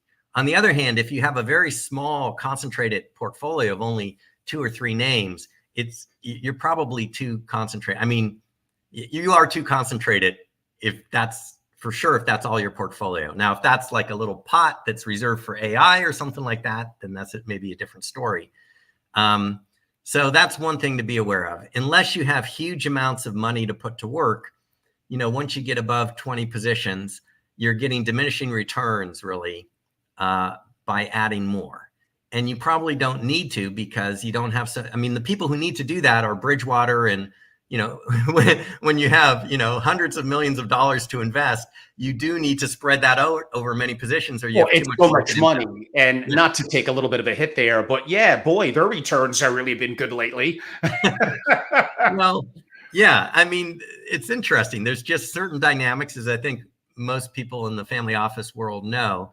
As you have huge amounts of capital to deploy, every time you take a position, you're moving the market. That's called market impact. And at that size, yes. Yeah, you're taking a hit. If you're a small person like me or Angelo, maybe we're, relatively small compared to Bridgewater, we could kind of put our entire net worth into one stock on a given day, and we're not going to move the price that much, whereas these guys will move it. And so those are some of the reasons why they really do need to diversify quite a lot. They just have so much to put to work. So that's an advantage of a smaller investor, is that you're not forced to do that. Then you're looking at risk management and portfolio construction. And a lot of that is really personal. The main point there is, diversification helps, but it helps less and less as you add more and more positions. And so I am kind of a fan of Charlie Munger, actually. It's interesting you said that, put your eggs in a small number of eggs in one basket and watch that basket very carefully. That is the way to make outsized returns. It's hard to make outsized returns without taking concentrated bets. On the other hand, from my time, on Wall Street and running a hedge fund, I know that most, large hedge funds, almost all of them will not take more than a 10% position in any one name. And many of them won't take more than 2%, if they're big. So to advocate taking 40% of your portfolio in a single name, boy, you better have a cast iron stomach, or really know what you're doing, or really be watching that carefully, or maybe have it only be a portion of your portfolio, or maybe all of those things, right? And I would be very hesitant to recommend to anyone, when I talk to family members and so forth, I say, look, I tell them what I just told you. I said, I don't know any major hedge fund that allows you to take a position more than 10%. So if you're trying to do that, I think you need to think about that very carefully. And, to the advocacy of you being very active in public, so not as much in private, you're completely liquid. You know exactly what you own. If you wanted to put hedges and things on it, they're easy to do with those well-known stocks that quote unquote trade so well. And if you just look at the math, the last 2 years, 5 years, 10 years, ignoring the fact that you have liquidity and transparency, which is great and maybe makes you feel better, you just been doing really, really good. The reality is most overly active managers, net of fees, that's the big one, especially at 2 and 20, are just not going to beat. I'm going to buy it and kind of go to sleep. Now, not saying you're doing that, a little bit like Munger, watching that basket closely, because you may be a little bit more concentrated than maybe what the average investor should be in. And perhaps the average investor is better off broadly being S&P, triple Q, a broad treasuries market, etc. I mean, I get it. But again, I'm not talking to the average here. Those of you who are family offices, want to be incredible. These are certain decisions that many of you are going to have to make.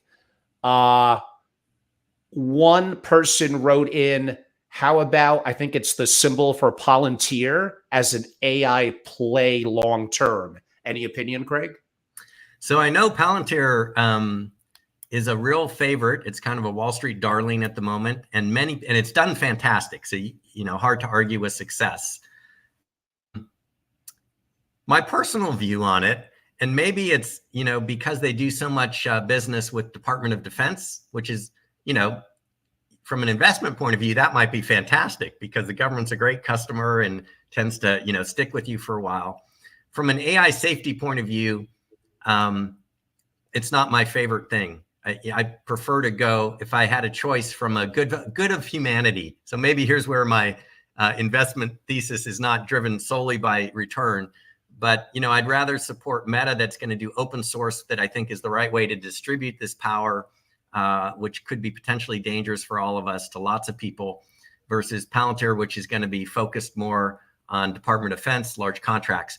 But in terms of a pure investment, if you leave that aside, and other people may have different opinions about that, which I respect, certainly they've done terrifically. I don't hold any in my portfolio at the moment, but I probably would have made more money if I did. And again, audience, you could go back to my platform at Family Office or at Family Office TV, see some of my prior interviews this summer.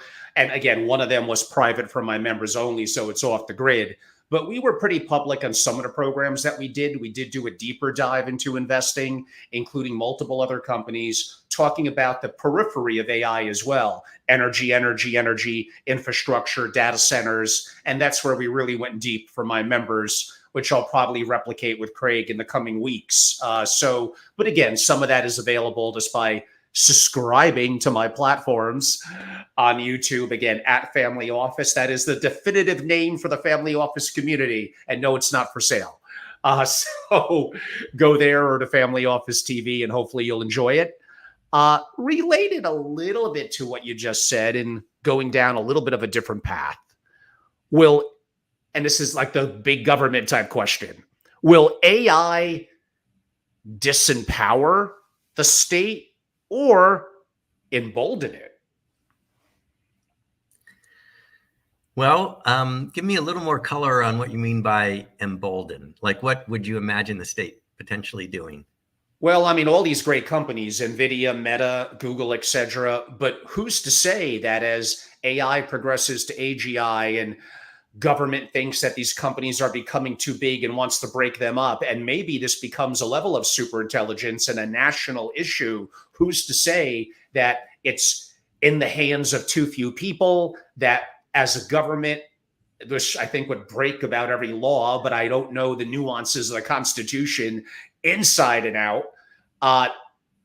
Would the government potentially look to control it, have access to it, partially take it over? And I would think in China, they're like afraid, I would think, potentially, of what AI could do in terms of the populace, which may play a little bit to our advantage, or maybe not, being a quote unquote free society. So it's meant to be an open-ended question, Craig. I don't want to impart my views relative to your feedback. The audience wants to hear from you, not from me. All right. No, that helps. That clarifies. So again, time frame plays into so many things that we're talking about. I think, let's say over the next 5+ years, 5-10 years, there's going to be increasing, in my view, if I had to guess, there will be increasing attention and concern by all governments to build up AI capability as a national sort of resource.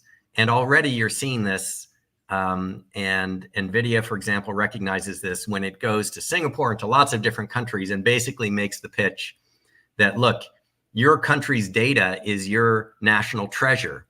And you don't want that going over to Silicon Valley. You want the data centers, the infrastructure, and everything else to be able to train your own large language models on your data and to keep all that data within your company, because that's a strategic and competitive advantage at the country level. And I think that rationale makes perfect sense over a certain time frame. I think there will be a variety of implications of it. One of them is what we're already seeing, restrictions on shipping chips, for example, to China or to other countries that the US feels like are not allies, that may be adversaries, because at the country level, the US would like to, stay in the lead. And I think there's no question the US is in the lead at the moment. If you go further, so not 5 years out, but you go 10, 15, 20 years out, I think it shifts. I think we need to realize that the idea that any one country can control superintelligence, which we may get to, is kind of not really realistic. What it's really going to be is it's going to be all human beings versus the technology. And hopefully it's not a versus thing at all, but it's like all human beings have taken certain actions along the line so that when this technology becomes much more powerful and intelligent than all of us put together, which Angelo alluded to at the beginning of this talk, that we are in a good situation to prosper and we don't have to fear sort of existential threats. And those kinds of threats, which are long-term, are truly ones that affect every human on the planet. And so when I look at the very long term, I don't see it one country versus another country. I see it as a matter of all humans doing the right thing in lots of countries so that this technology doesn't get to a place that endangers all of them. And that's what I am most concerned about and most focused on, and also very optimistic. I'm definitely not one of these doom and gloom people who feel like humans are doomed. I mean, there are people in the AI community who literally believe that and are very vocal about it. I don't think it's true. I think we have a window of opportunity where we can really shift things in a very positive direction, but I don't think we should sit there and do nothing either. I think we need to actually take action, and we can and should. Craig, would you say that relative to your comment that someone as prominent as Hinton has been a little bit more on the concern and negative side? And maybe Yes. for our audience to have context, please explain who Mr. Hinton is. Okay, so Geoffrey Hinton also just won a Nobel Prize in physics. Yeah, just that. Yeah, just a Nobel Prize. So not only a Nobel Prize, but also the Turing Award. So the Turing Award is the most prestigious award in computer science, and the Nobel Prize is maybe the most prestigious award, in the world. And interestingly, he won it in physics, even though it was really for his contributions to AI. And I think there's only one other scientist, to my knowledge, that has won both the Turing Award and a Nobel Prize, and that was my old mentor at Carnegie Mellon, Herb Simon. So now there's two people who've done it, and there's only one living person because Herb is passed away in 2001. So Geoff Hinton is now, in some sense, the most distinguished and credentialed computer scientist and AI expert out there in the world. So a little more about Geoff Hinton. Back in the 80s, he, along with some colleagues, essentially invented the algorithm called backpropagation of error, which is the foundation upon which all machine learning, all modern machine learning is built. So ChatGPT and Llama and Claude and all these large language models and everything that today, more recently, people are saying, oh, this is AI, that all rests on this pioneering work that Geoff Hinton and some other colleagues did back then. And it was a way of being able to just, push lots of data at an algorithm, and without understanding or programming explicitly how the AI was supposed to learn this, it would just use this algorithm and it would automatically learn things. And back in the 80s, computers were too slow for this to learn much other than how to recognize the letter A or something like that. But then as Moore's law and Wang's law has increased and doubled computing power very, very rapidly year after year. Now, all of a sudden, essentially, those same algorithms, even those ones that were developed way back in the 80s, are now capable of powering these incredibly powerful AIs. And of course, the algorithms have gotten even better. Okay, so that's Jeff Hinton. So Jeff Hinton used to work at Google as well as being a professor at University of Toronto. And he left Google shortly after GPT was released. And he left not because he didn't like Google. He actually has high respect for Google and responsible AI and what they're doing. But he wanted to be able to speak his mind completely freely and without any kind of fiduciary worrying about what he might do to Google stock or something like that. And what he said was, look, when I was doing this pioneering work, I thought superintelligence, AGI, these very advanced forms of AI, they were maybe 100 years in the future. And what he realized is his thinking had changed after GPT and seeing how capable these models were. And he now thinks it's going to happen much sooner, maybe 10 years or 20 years. And he thinks that the power is so great. And this is from the guy who invented the technology, right? There's no more credible source on the planet. And this is the guy saying, we need to be worried about this. He says it's a potential existential threat. And when people ask him, what is the solution? He says, we don't know. I don't have the solution. I only know that we need to invest. And hopefully the younger scientists will come up with a solution, but we need to invest now for them to figure that out, because this is a real risk. This is not made up. This is something that he felt so strongly about that he gave up a very lucrative position at Google in order to be able to speak his mind on it. And I think he takes it very personally because he invented the technology. And the last thing you want to do is invent a technology that somehow goes bad and ends up killing everybody, right? I mean, that would be horrible. So he does not want that to be his legacy. He wants it to be a positive force. I think odds are it will be a positive force, sort of the informal consensus. If you talk to leading AI researchers like Jeff Hinton and others, I don't know if this is good or bad, but it's like 80% chance AI makes the world more prosperous and is wonderful. And it's like 20% chance that kills us all. But the fact killing us all is so bad that even a 20% chance of that is way too high. And so things need to be done and can be done to address that. And we have some time to do it. And Hinton's out there sounding the alarm and letting people know that even though he was the guy who invented this and is in favor of it and sees all the wonderful potential, we still need to address the downside. And that for a guy like that, that's won the Turing Prize and a Nobel Prize to say it, I think everybody needs to listen, even though it's a hard message to hear. Craig, if you could define for those that are unclear, what is superintelligence? Okay, we talked about the sort of trajectory where we have AI agents and, you know, they're not quite as good as an assistant or anything. Sort of the next little stop on this theoretical roadmap is artificial general intelligence, which you could define as an AI that can do any cognitive task, so any kind of thinking, as well as the average human. So anything an average human could do, this AI could do. And some people say we're close to that. Some people say it will take a little bit longer. Superintelligence is when an AI system can do better, can outperform the very best human. So we have right now actually forms of narrow superintelligence in very limited narrow domains, like chess. Already Magnus Carlsen, the world's top chess player, possibly the greatest chess player that's ever lived, cannot compete at all with the best chess computer. I mean, he has no chance. And the same with the game of Go. And self-driving cars, we're not quite there yet, but eventually we'll get to the best race car driver will probably not be as good as the best self-driving car. We're still a little ways away from that. So you can see in domain by domain, the AIs can eventually supersede humans and become super intelligent in those domains. When we say superintelligence, generally, just the word superintelligence, usually what people mean is super intelligent AGI. In other words, an AI that can do anything humans can do better, not as well as the average human, but no matter what thing you pick, the AI is better.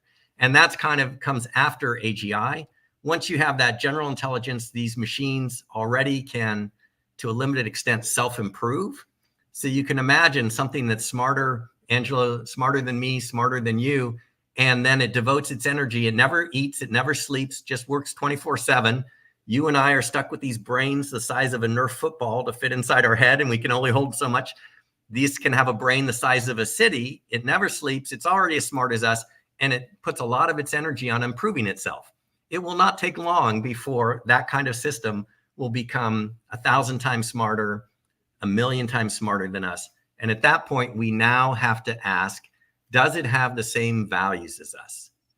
Are the goals and values of this intelligence compatible with human values and goals? Are they aligned with human values and goals? And this is what's known as the alignment problem. And I think there are ways to design that system before it gets that smart to maximize alignment. And that's kind of sort of the challenge over the next 5 years or something.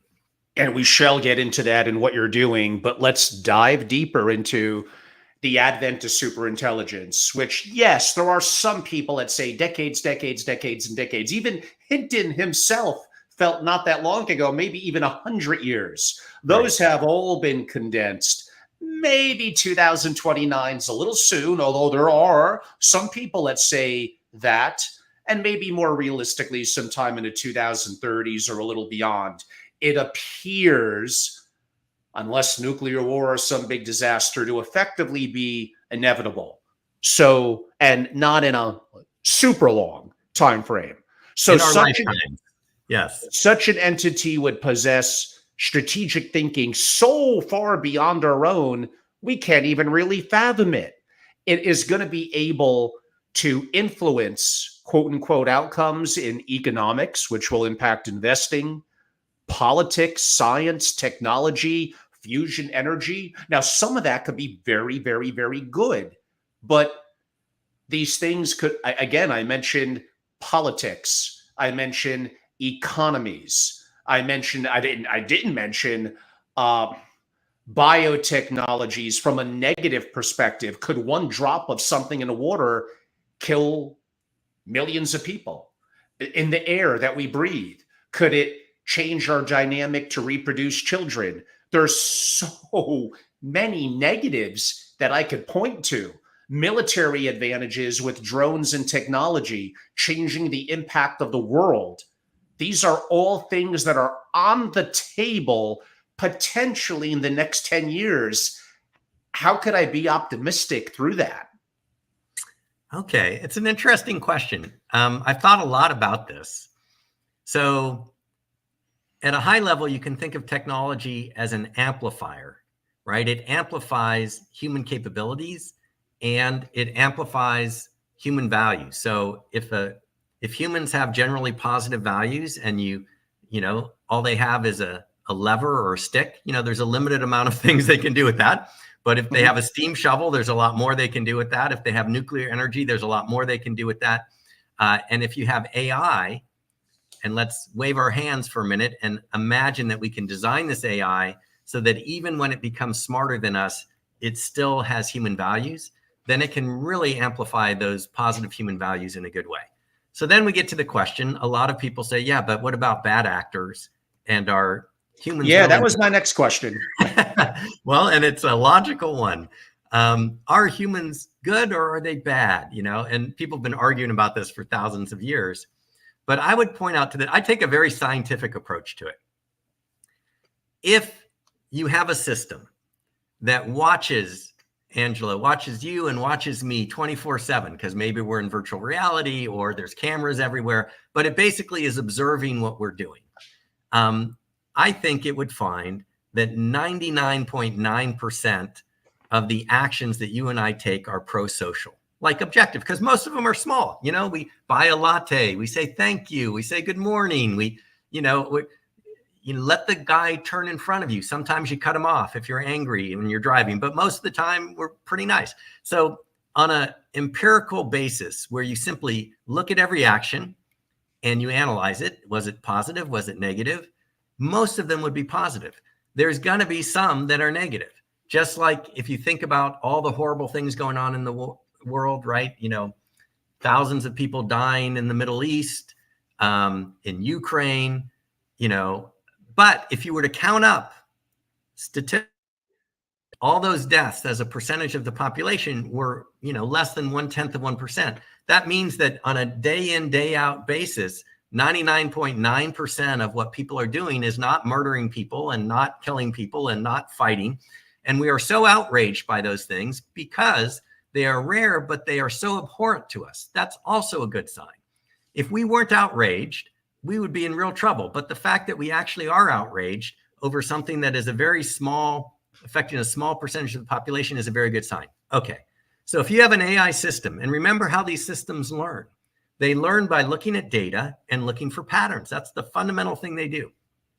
If they were to get accurate data from their cameras and everything else about what humans are doing day in and day out, the inevitable scientific conclusion is that 99.9% or somewhere around there of all human behavior is pro-social. And every now and then there's these horrible things that humans do to each other. And usually there's a tremendous backlash where people really think that this is bad. And if it learned from that, it would learn, don't do the bad things, do the good things, right? So that's my fundamental reason for being optimistic is science, that if you look at the base rate of behavior, and I know it gets distorted by social media and these other things, which are primarily because humans are evolutionarily evolved to pay attention to negative things. So we watch more ads and we spend more time on the YouTube if there's negative things there. But most of human behavior is not negative. It's mostly boring and neutral to good. And if the AI actually pays attention to the actual data, that's what it will learn. Then there will be bad actors, and there's other ways to design the system so that positive systems can keep the other ones in check, and we could get into that. But fundamentally, if humans were horrible and that was the prevalent behavior for most of our behavior, I think we would not have a chance. In fact, we wouldn't be here today because we would have already self-destructed. But as long as AI is sort of empirical and pays attention to the actual behavior that's happening and the actual condemnation that the vast majority of people have when there are really horrible things, I think that's a good basis. Now you just have to design the system correctly to pay attention to that and not get misled by bad actors or by paying attention to just negative news events and so forth. Interesting thoughts and more of a positive perspective. Some I believe I would agree with and some not. Not to give a history lesson, many of you know more than me and about evolutionary biology, psychology, etc. But just go back, 500 years, yeah, but 1,000 years ago, do you know the percentage of women that died during childbirth, of children that didn't make it to the first hour, the first day, the first week? It is shocking. Like, it's a little scary how brave our ancestors were for human survival. No air condition, no heat. How are you going to get food? Where's running water? Tribes attacking and killing. One cut could potentially kill you with bacterial infection. The issue I mentioned, how women being so just incredibly brave, and the example that I gave, a 30% chance of dying during childbirth. That's wow. So yes, things have adapted in a positive way. Could I believe, and I don't have the statistics, that 99% plus of people are inherently good? No, I don't think it's that high. I think most people will stay in line and be relatively good, but it could be a tipping point from a variety of different perspectives. We saw it during the rise of Nazi Germany. Many people are followers. So they're not leaders. They're not independent thinkers. This is just a reality of how it is. Comparative to 1,000 years ago, relative per population, yes, we may exaggerate our condition now compared to back then. We didn't have a nuclear weapon, too, that could destroy the earth with global nuclear war. I couldn't mention solar flares and things like that, but let's not scare the audience too much, Craig. This relates a little bit. Why don't we segue into Ilya Sutskever relative to being a truly intellectual deep thinker, his breakup from OpenAI, and leading down the road of trying to grasp superintelligence, being careful, guardrails, and doing good. And then we'll get to shortly what you're doing. Okay, so Ilya Sutskever, I think a very positive story, at least as I understand it. So again, he was recruited by Elon Musk and others when OpenAI was first founded. OpenAI was founded originally as a nonprofit, and their mission was really to develop AI and give it to the world. and the thinking behind OpenAI was, at the time, was that Google was too powerful. It was the leader in AI. As I mentioned, they invented the algorithms that everybody else is using. And there was concern that any one technology, even Google with the motto of "Don't be evil," if you remember way back when, that was their motto when they went public. Even a company like that with this great motto, it was too much concentration of power. And so therefore there should be a nonprofit that was sort of focused on the good for humanity and would take this incredibly powerful technology that could be used for good or evil and would make sure that it was going to benefit the world. That was what OpenAI was founded on. And you had a number of brilliant people that went over, Ilya being one of them, worked hard. But then over time, as sometimes happens, its mission seemed to be, I don't know if this is too strong, corrupted. It sort of, they took money, and then when you take money from venture firms and from partners, then those partners have a profit motive. So this pure nonprofit kind of approach begins to get tainted a little bit. And finally, by the time they were done, almost all of the original founders, except Sam Altman, have left because they were concerned that our mission has changed. And now it took a lot of money and is in the process of converting itself into a for-profit. So it's really sort of a metamorphosis from the ultimate, open for the good of society kind of mission to more closed, and we're going to be a profit-making organization like everybody else. So that's kind of the background as I see it of OpenAI. And I can talk about Ilya, but I'll let you jump in if you had a comment there.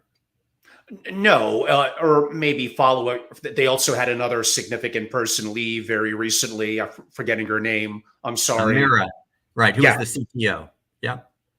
Yeah, that's certainly very significant. Nonetheless, we won't focus on OpenAI, but the concept of superintelligence and threats before we progress into maybe what we believe that Ilya is doing and ideas and the incredible work as you, as an inventor, patents, and a variety of things are doing could help address some of these issues. I do have to bring up, I'm going to press you a little bit on what we went back and forth on about 5 or 10 minutes ago. Let's go with the word bad actors. Now, admittingly, maybe I'm biased here in the US. I could mention China, North Korea, Iran. I could go probably on and on. I mean, let's just be honest. You're telling me that we're going to have safety and guardrails and doing the right thing, which sounds good. And they're also, because 99% of their people are good, even if you're right about that and 1% is bad, I don't know. It seems like the 1% has a lot of influence and is in power. Therefore, it just takes one, assuming that person has influence and power, to say, ooh, we don't have these guardrails. Let's develop all this energy. Let's progress in AI. Let's catch up. Let's steal the intellectual value of what US companies are doing. Meta's is open source anyway. Let's just utilize it. And suppose they develop bioweapons and other things, and even just disrupting our financial markets that apparently, or COVID-like quote unquote weapons like we went through a couple of years ago. Just how could good, without conquering, counteract that? Like, I just don't see it. What am I missing intellectually where, let's even say that you're right, 1% are bad actors, but they're an influence. They're looking to do bad things. They have no guardrails. How is our good going to counteract that? They could damage our water, our air, perhaps very easily. And you could argue, well, with the press of a button, we do the same thing. Well, great. Then it's just another version of nuclear war. What's going to stop this? These are all good questions, and there's probably not simple answers. I'll give you my best thinking on this so far. So I start from a few things. First is the drive for survival is very strong. It's kept humanity going for many thousands and even millions of years, right?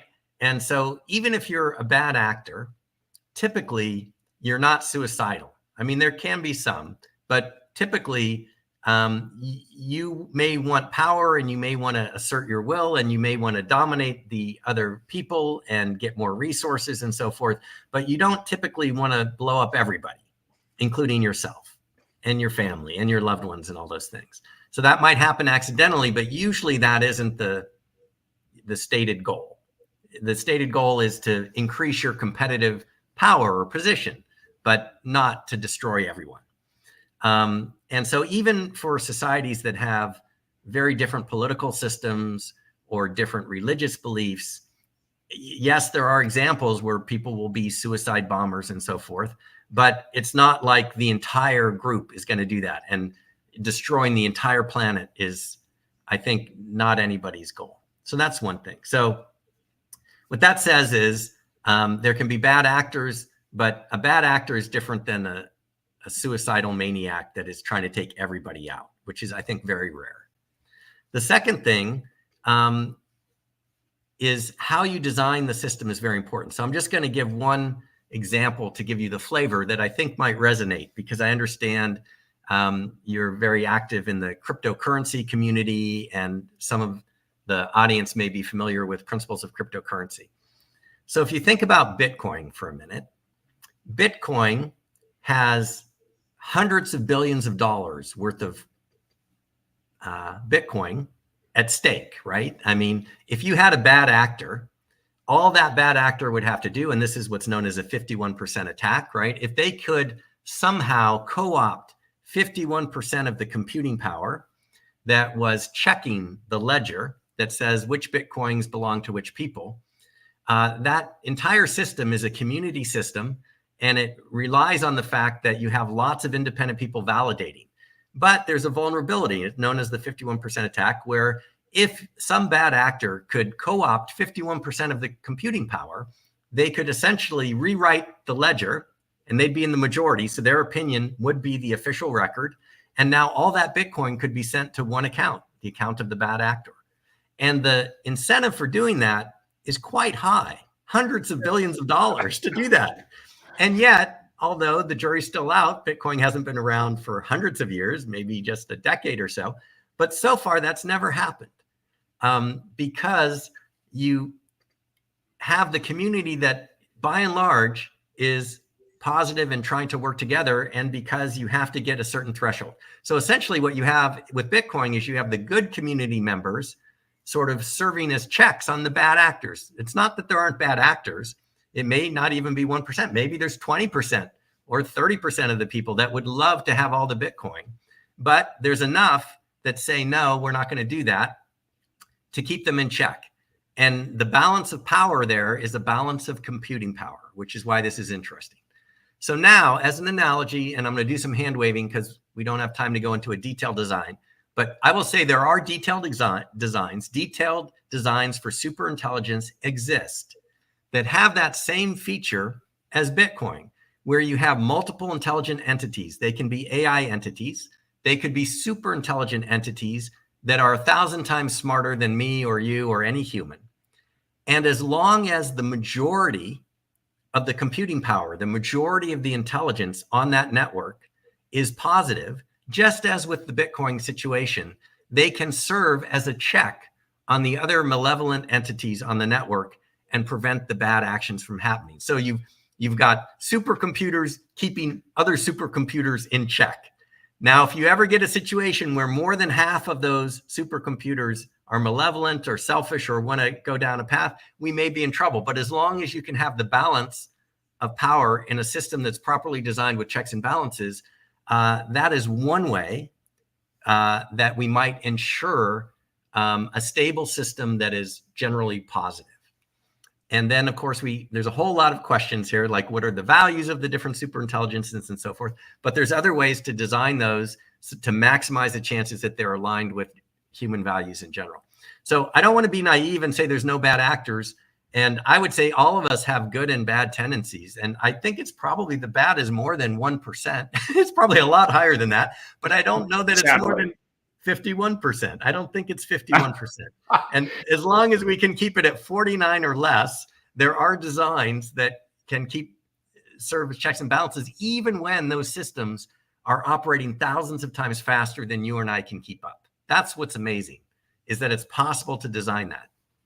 I mean, I'm not so sure that it's not going to take that surveillance of what others are doing. And if it looks to be going down a bad path, effectively, I'm trying to be very careful with my words, make sure that doesn't happen. But inevitably, does one get through? And I do not want to make it a Bitcoin conversation, but the 51% attack there, and now we're talking about decentralization, which is an advantage, and how that could apply into AI. But there are certain strategies relative to miners and others to see what's going on, stop it, develop, and I think it's another chain, look at past history, transfer over to a new name. But boy, are we now we're getting hyper into the weeds. But what I will say, there are people in the Bitcoin community that are very, very smart that have thought about that.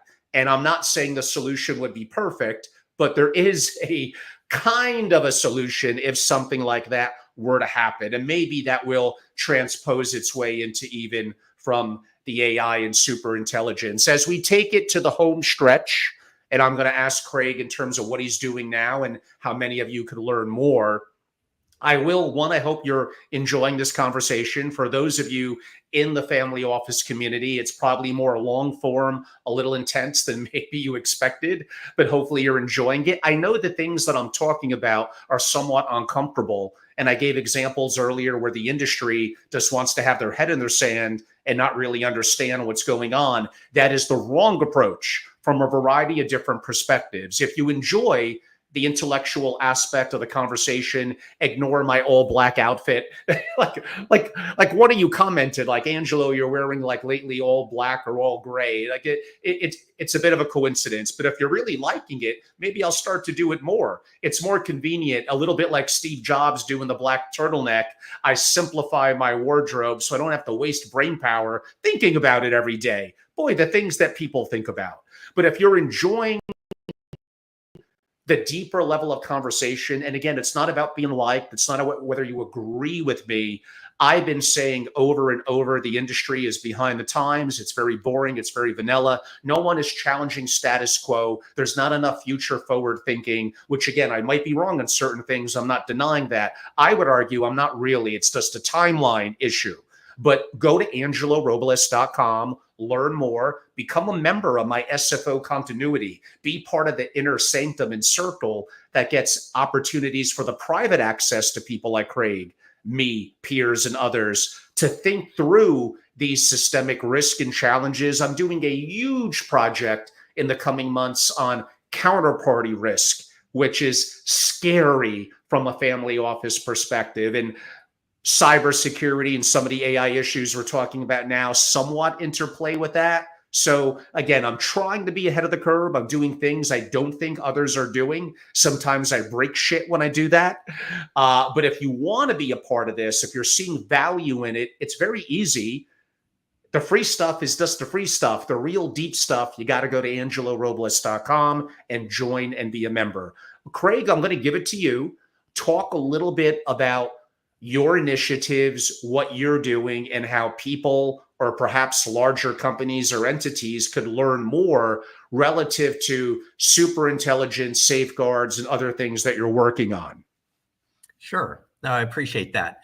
And I do think much better to be ahead of the curve and racing to be ahead of the curve than to, allow it to pass you by and try to catch up. So in that respect, I'm 100% in agreement with everything you just said. And if I was a family office, and even as an individual investor, there's never been anything moving as fast as this. So if there's one technology to try to, be ahead of the curve on, this is it.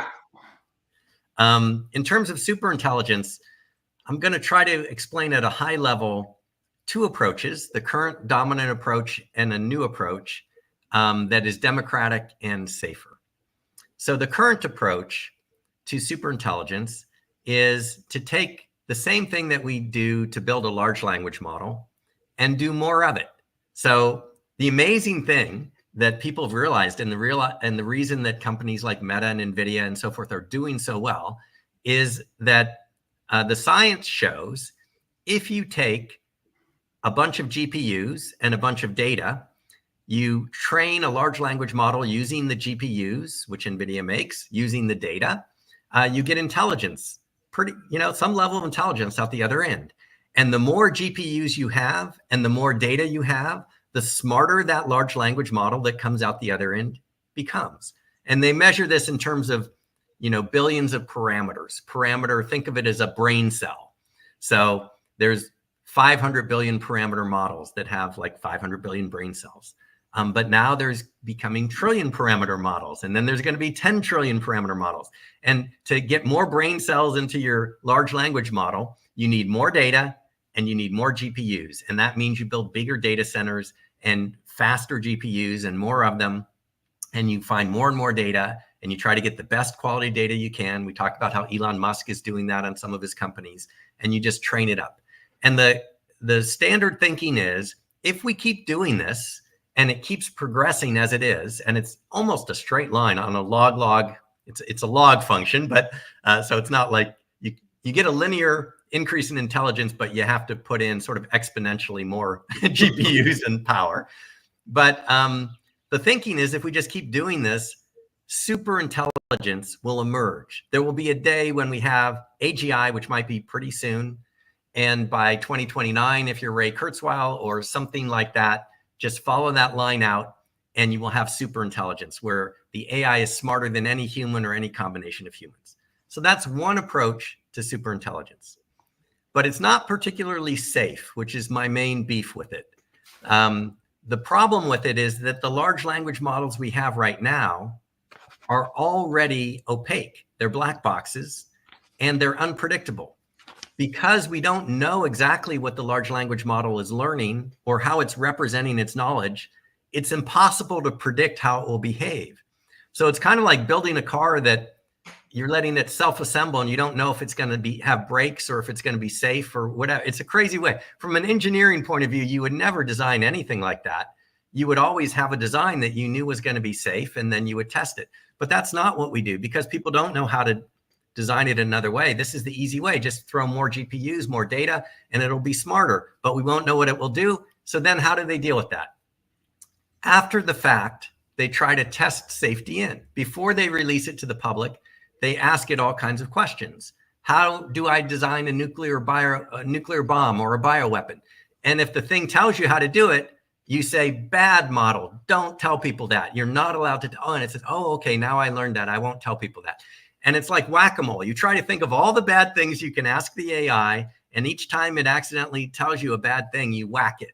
And that's called reinforcement learning with human feedback. The human feedback is the whacking, and the reinforcement learning, just like a child or a pet or something, you're saying, bad, don't do that, and it doesn't do it anymore.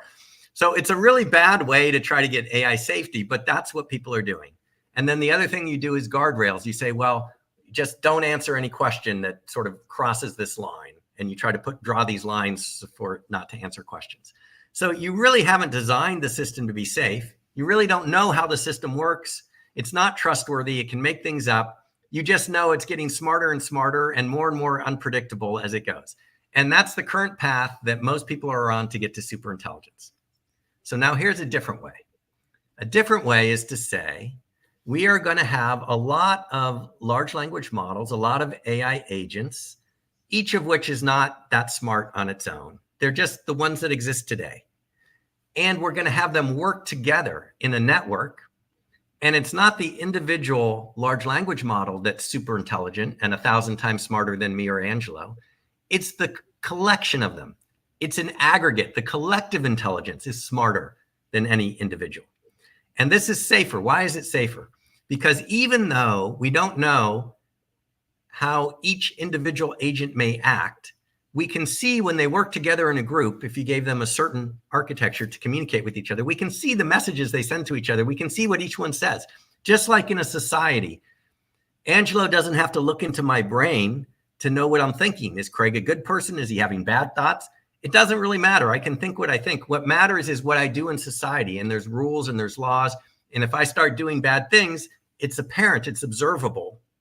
And it's the structure of the society, the structure of the rules that makes us all safe. So each of us, we don't need Big Brother where it looks inside your head. We just need a society of free agents, and we have a set of laws that sort of regulates our behavior.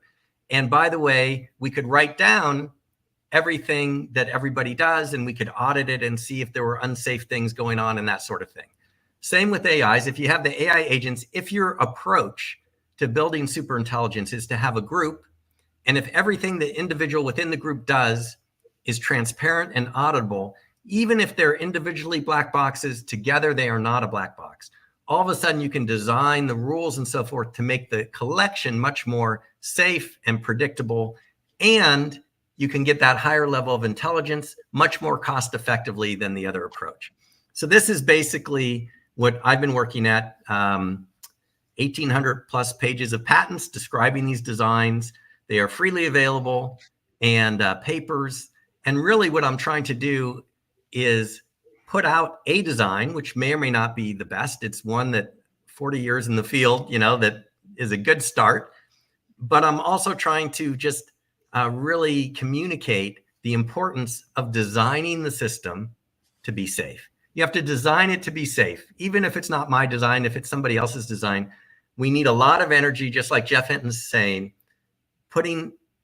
focusing on the problem of designing it to be safe from the beginning, not trying to test in the safety after the fact.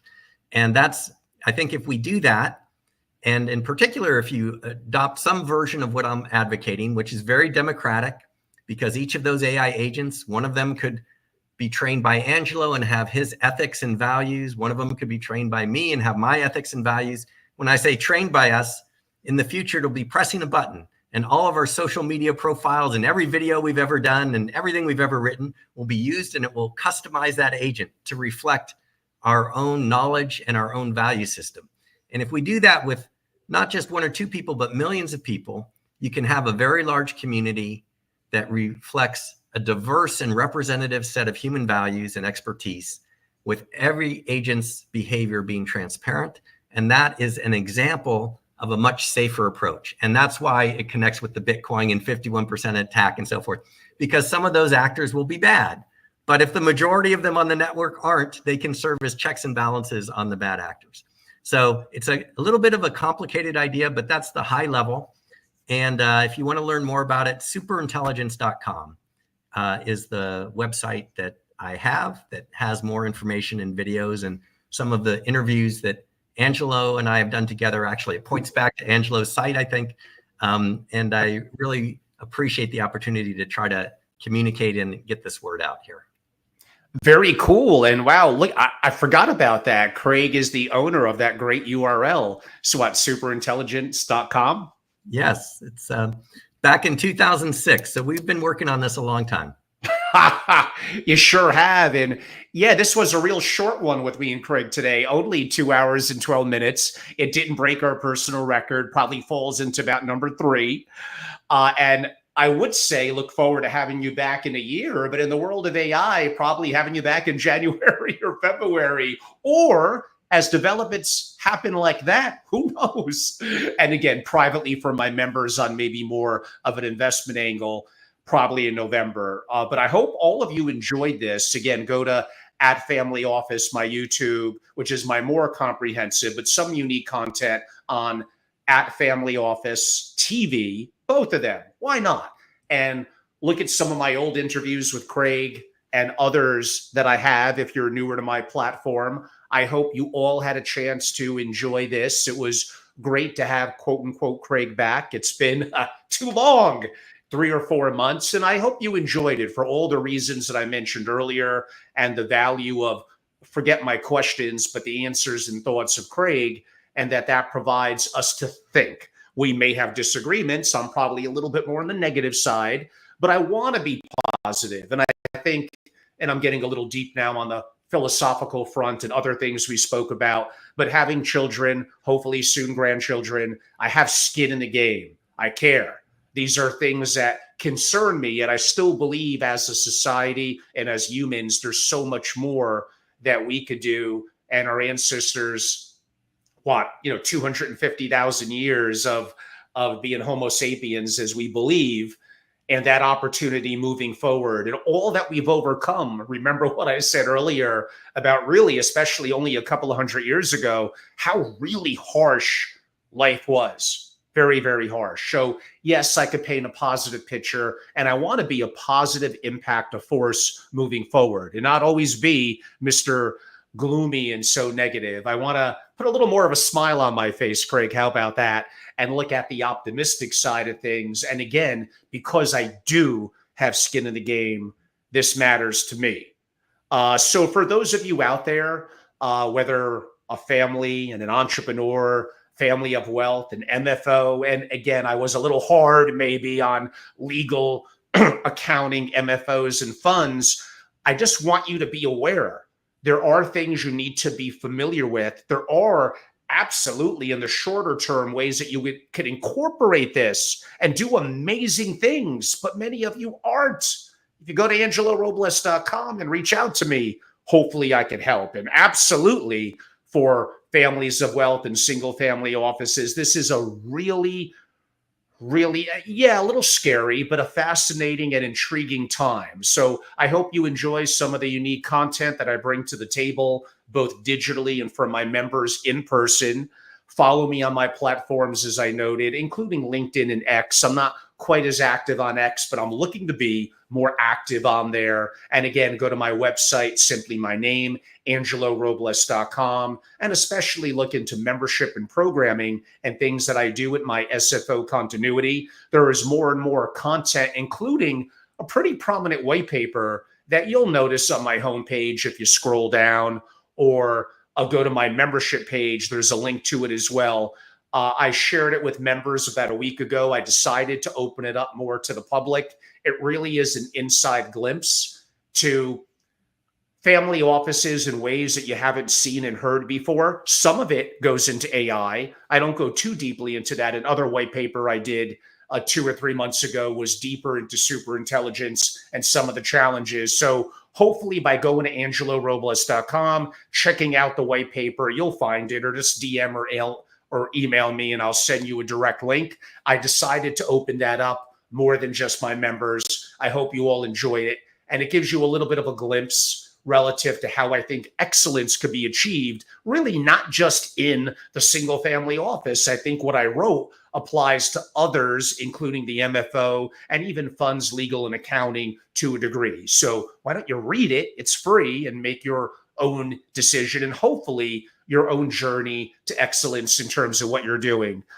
Very much appreciated, Dr. Craig Kaplan. Appreciate it greatly. Audience, appreciate all of you. Thank you so much. Look forward to the next time and have a great week. Thank you, Craig. Look forward to next time. Thank you. Thank you, Angelo. These are great discussions. I really appreciate it. My pleasure. Thank you so much. Have a great day.